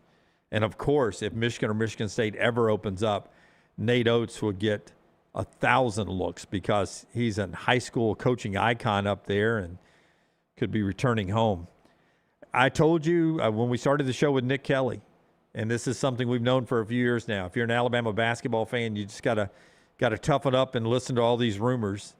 And as everyone has told you on the show today, don't expect it to be a distraction with this Alabama team because Nate Oats makes sure that they handle the noise off the court as good as anybody, not just with coaching circulation and talk, but also with off-the-field issues that they have dealt with, and most recently, Aiden Holloway. All right, ready to tell you about our friends at Indy. We're going to bring Brown in to tell you about Indy and the racing coming out to Byrum Motorsports. When we come back, we'll do trash and several other things. This hour of the show brought to you by our friends at Champy's World-Famous Fried Chicken, Champy's Chicken, Highway 119 in Alabaster. All the great in-house made sides and in-house made desserts. But you go for the fried chicken. It's brined overnight. It's cooked to order. Sterling is great at providing a great atmosphere for you. It's on Highway 119, perfect on the way to the beach this week or back from the beach, just off the I-65 exit. And also the Mississippi Delta recipe tamales. This is our friends at Champy's Chicken. Birmingham's fastest turning to Byrum Motorsports Park this weekend. The Medical Properties Trust presents the Children's of Alabama Indy Grand Prix, powered by AmFirst. It is 3 days of high-speed action featuring the fastest drivers in the world from the IndyCar Series. Enjoy the Kids Zone, food trucks, beer garden, fan zone, and more. And good news, kids 15 and under get in free. Get your tickets now for the Children's of Alabama Indy Grand Prix. Follow Brownie on Twitter and Instagram at Ryan Brown Live.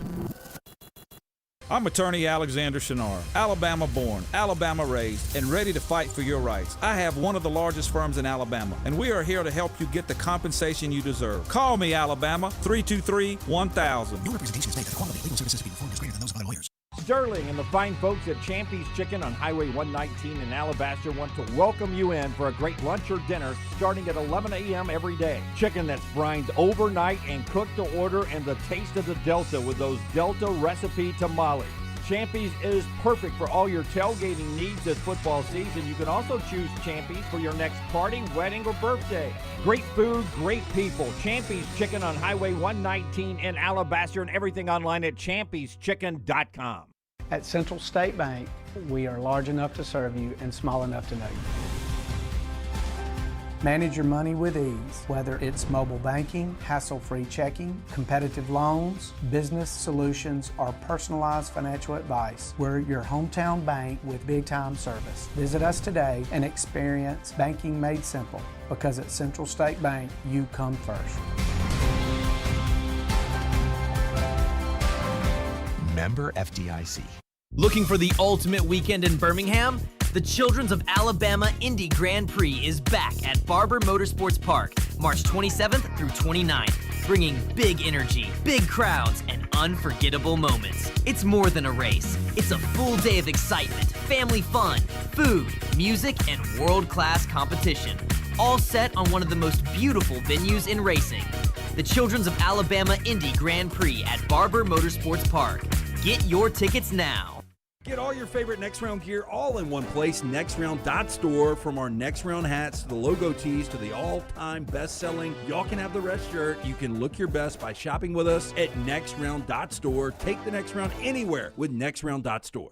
Hey, let me tell you about our friends at Urology Centers of Alabama. Compassionate and comprehensive urological care with 35 physicians, 17 locations across Alabama. Their patient-centered approach to all of your urological needs. Remember, they've got that new men's health center. It is beautiful, helping men with a wide range of sensitive male issues in a comfortable environment. You can always go online, visit urologycentersalabama.com, schedule an appointment with one of their many urologists today. Hey, there's nothing worse than waking up to a plumbing problem. Don't get caught in a flooded house. Call the guys at Hemp Hill Services. Adam, Chad, and the team at Hemp Hill are the only ones I trust to fix it and fix it right the first time. Hemp Hill Services does it right and always at a fair price. For all of your plumbing, cooling, and heating needs, trust the name that Birmingham has trusted since 1954. That is Hemp Hill Services. Call now, 205-229-2090. That's 205-229-2090. Stop by the New York Butcher Shop and pick up the finest in certified Angus prime beef steaks and burgers, premium pork chops, ribs, and all-natural chicken cut to order just for you. Their chef-prepared entrees and side dishes are the perfect dinner-to-go choice for your family and are ready to heat at home. With a great selection of fine wines and desserts, the New York Butcher Shop is your one-stop dinner shop. 2 locations to serve you, Cahaba Heights and on Highway 119 in Greystone. The New York Butcher Shop, rare quality, well-done service. Ain't no party like a Dega party. The noise, the chaos, the will to survive. The biggest, boldest, brashest, fastest, and most intimidating track in all of NASCAR. Only one place calls that home. At Talladega, anything can happen. And at this super speedway, everything usually does. Hell yeah, boys! NASCAR weekend at Talladega Superspeedway, April 24th through the 26th. Get your tickets now at TalladegaSuperspeedway.com.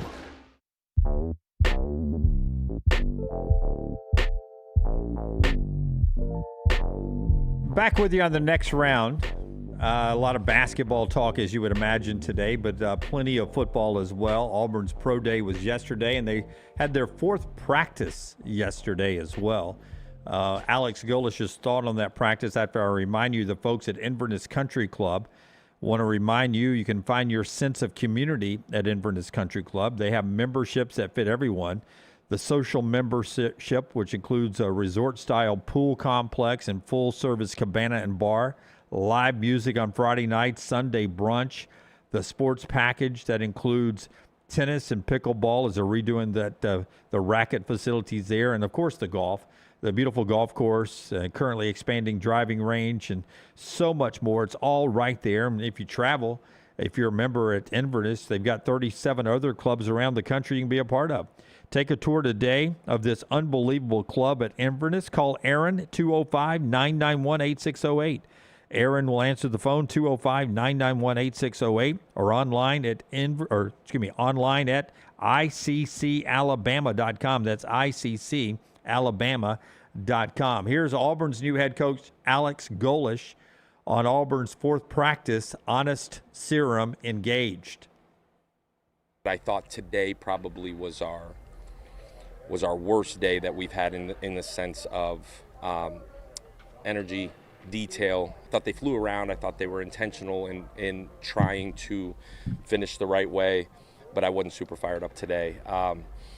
I think mentally a lot going on. There's a lot install-wise in these first really 6 days. Situational football added. Guys are thinking. It's happening fast. But I thought, for the most part, I wasn't super fired up today. I was really fired up through the first 3 days. I actually told our staff, I'm like, man, I'm like waiting for a bomb to go off. And today, right around period 7, a bomb went off, which was good. We needed it.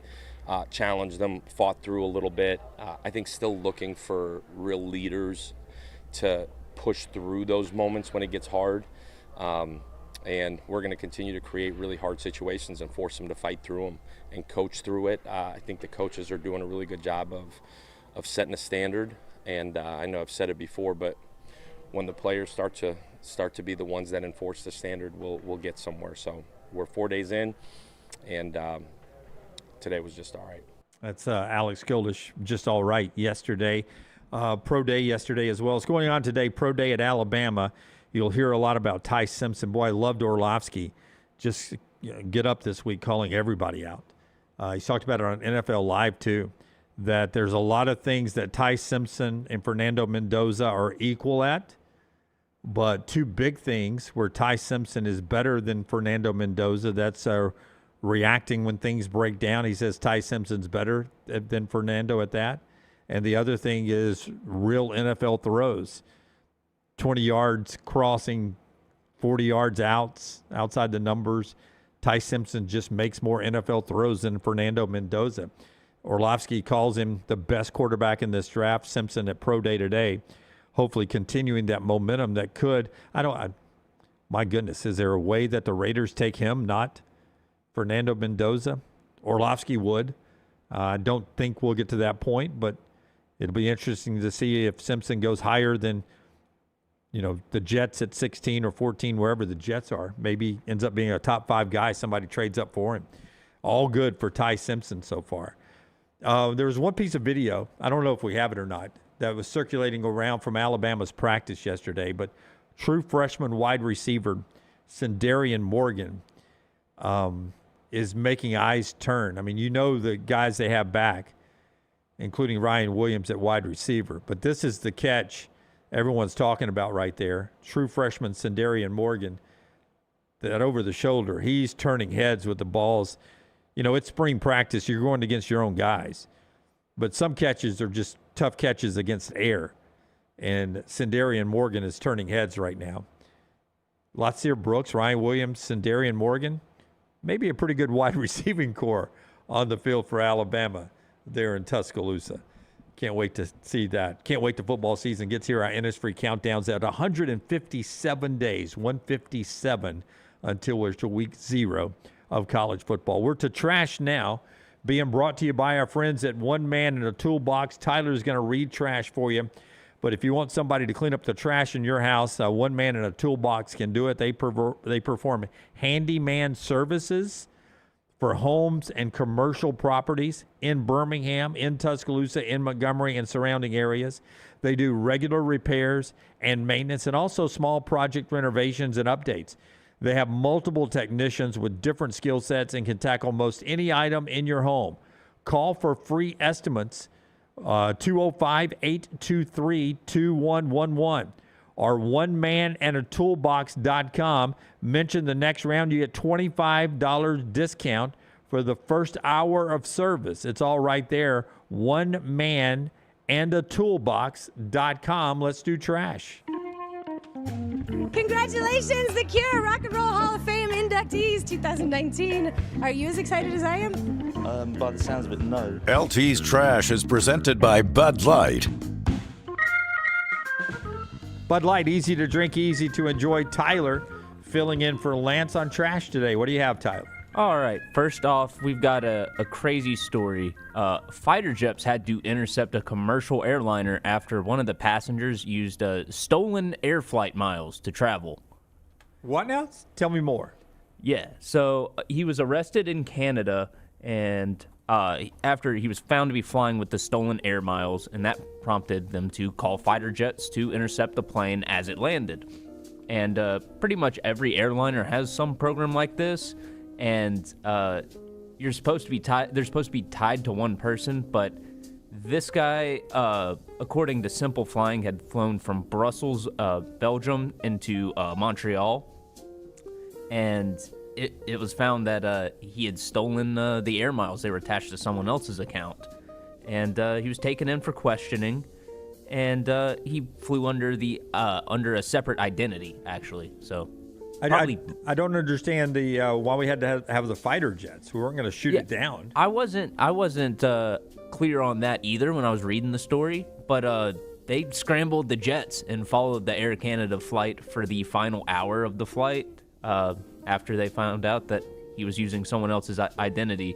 After that, his bags were checked because obvious reasons. And he was taken in for questioning, but he was released without charges, and doesn't look like he's facing any charges. Oh, there's no way he's got to face charges.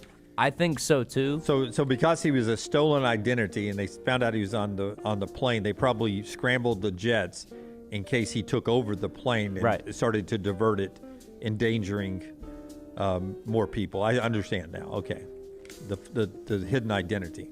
All right, what else you have? All right, we got Beyonce's mom. She was at the Houston Livestock and Rodeo Show. Not performing, though. She had a gumbo booth, and it got shut down. Is that Beyonce's mom? That is, in fact, Miss Tina, Beyonce's mom. Okay, just first blush. I mean, she's an older woman, you know? I mean, everybody gets old. Look at me.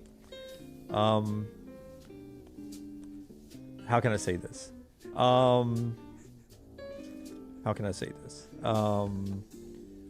When you were dating, we all love our wives. Tyler, you're dating, so I'll talk to you, Tyler. This will help me. When you're dating somebody and you're thinking about marriage, it may be good to look at the mom, because eventually maybe your wife ends up looking like your mom, her mom. You know what I'm saying?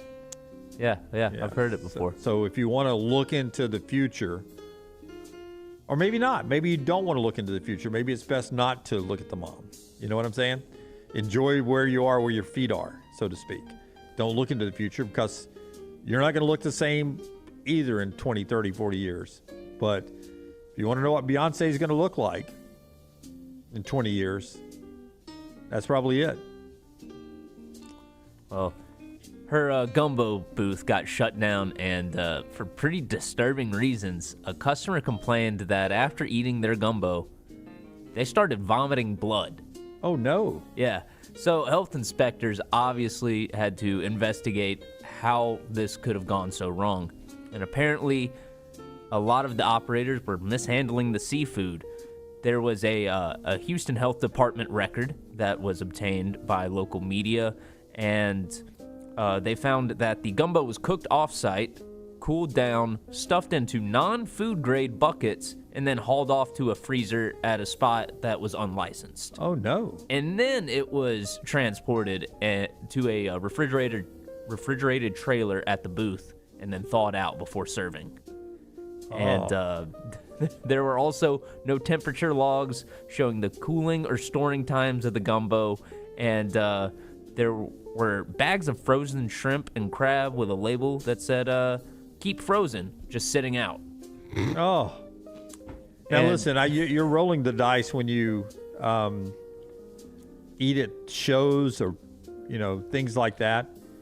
But I'm gonna give Mama Tina a benefit of the doubt here. I think all of this stuff happened before it got to on site where she was. Yeah, I think this is just a case of outsourcing all your labor, and then she bought bad seafood from not a reliable source, which is why I rarely eat seafood. I'll be honest with you. I'll get pretty chancy with my seafood. The one place I won't get it though is the gas station sushi. Have you seen that? Yes. Yeah, I don't even want to try that. Come on. Yeah. I'm very picky about my seafood. Well, to finish up this story, it was supposedly an easy fix. The pop-ups operators were cooperative, and now they know how to properly cool and thaw gumbo, and they're chain of custody of the gumbo in order. Yeah. So that way it's not stored off-site or anything like that. So it looks like Mama Tina just went on and used Beyonce's caricature. Yeah, I was thinking that when the picture popped up, it looks like a South Park version of Beyonce. Yeah. Or if Beyonce's head was on a snake, is what that looks like. Oh, yeah, I could see it. Yeah, if snake tongue came out of that caricature there. All right, next up, probably the wildest story of the day. We have a professional cornhole player who is also a quadruple amputee arrested for shooting a guy. Okay. That's a lot in the headline. Yeah. So picture right there indicates that we have a person, male or female to be decided here, quad amputee, above the elbow or at the elbow in both arms and above the knee, who is a cornhole player and professionally, and despite both contrasting pictures here, the headline has nothing to do with the cornhole. They murdered somebody. Yep, they shot someone. During a heated argument in Maryland, this guy, 27-year-old Dayton Weber, allegedly shot someone. He's a professional cornhole player, and all 4 of his limbs were amputated when he was just 10 months old after contracting streptococcus pneumonia, a severe blood infection. Doctors made this decision to stop the infection from spreading, but warned his parents that he had less than a 3% chance of living after the procedure. 27 years later, he's a professional athlete making waves in the American Cornhole League as a top player and even competing on ESPN since he was 16. He's a miracle. He's a miracle, first off. Yep. And he's really good at cornhole. All of that is now being overshadowed by his arrest on Monday because local news outlets are stating that he was arrested on suspicion of murdering 27-year-old Bradrick Michael Wells in La Plata, Maryland. Authorities claim that... How? By, like, poison? So, authorities claim that Weber allegedly shot Wells in his car and drove away with the victim's body. How? How did he shoot him? That was my question at first. Now, there's a video on James Dayton Weber's social media showing him operating a pistol. So, he has the ability to do it. Not yet. I want to see it. He gets the shots off. How does he handle the recoil? I wondered that too, Brooks. Not the recoil, but how does he pull the trigger? Okay. I want to know how he handles the recoil without it falling out of his hands. Does he have one finger? That is interesting. That's a good call. What are you pulling the trigger with? That's my point. Like, I understand how we adjust steering wheels and gas and brake pedals and stuff, but we don't adjust gun triggers, I don't think. Even though we have the right to bear arms. He somehow is getting something. Yeah, he's getting something in there. Pulling the trigger. Well, that's amazing video in itself. Yep. And probably shouldn't have been posted if you're going to kill somebody. I would agree. Because my defense would have been, if there was no video out there, my defense would have been, how did I pull the trigger? And drive away with his body. Yeah, I mean, driving away, I mean, we do adaptive cars, but nobody that would have thought he could pull the trigger until the video. Yeah, this guy would have gotten tons of empathy in the courtroom with no video. Yeah, with no video of me ever shooting a gun, how are you going to prove that I can shoot a gun? Yeah, so police haven't determined how he was able to drive or shoot Mr. Wells, given his status as the quadruple amputee. But the video I just showed shows him able to shoot a 9mm. Yeah, without that video, it's going to be hard to convince me anything that this guy was able to pull this off. Also, are we calling someone who played cornhole a professional athlete? Well, yeah. Yeah, why not? It's on ESPN 8, the Ocho. Yeah, in this scenario, I'm calling him a hero that he was able to. I mean, I would change my haircut 100%. You didn't like that haircut, Jim? Well, I think the haircut was very Karen-esque. Like he would be reporting somebody being loud down the street firing guns. That's not a great haircut for him. Finally on Trash Today, a man has pled guilty after using over 1,000 bots to artificially boost streams on AI-generated songs, drawing in millions of dollars in the process. Is that illegal? Yes. That would be frauding, defrauding the platform as well as any sponsors buying advertising based on those numbers. So music streaming platforms pay artists based on their total streams, and Spotify, it can go between 0.003 and 0.005 cents per stream, for one example, up to half a cent. I had my decimals off. But that's exactly what this guy, Michael Smith, did and took advantage of. For 7 years, he was found to have operated a scheme that funneled streams to under-the-radar artists, and these were all AI generated, and the revenue was set up to this guy, Michael Smith.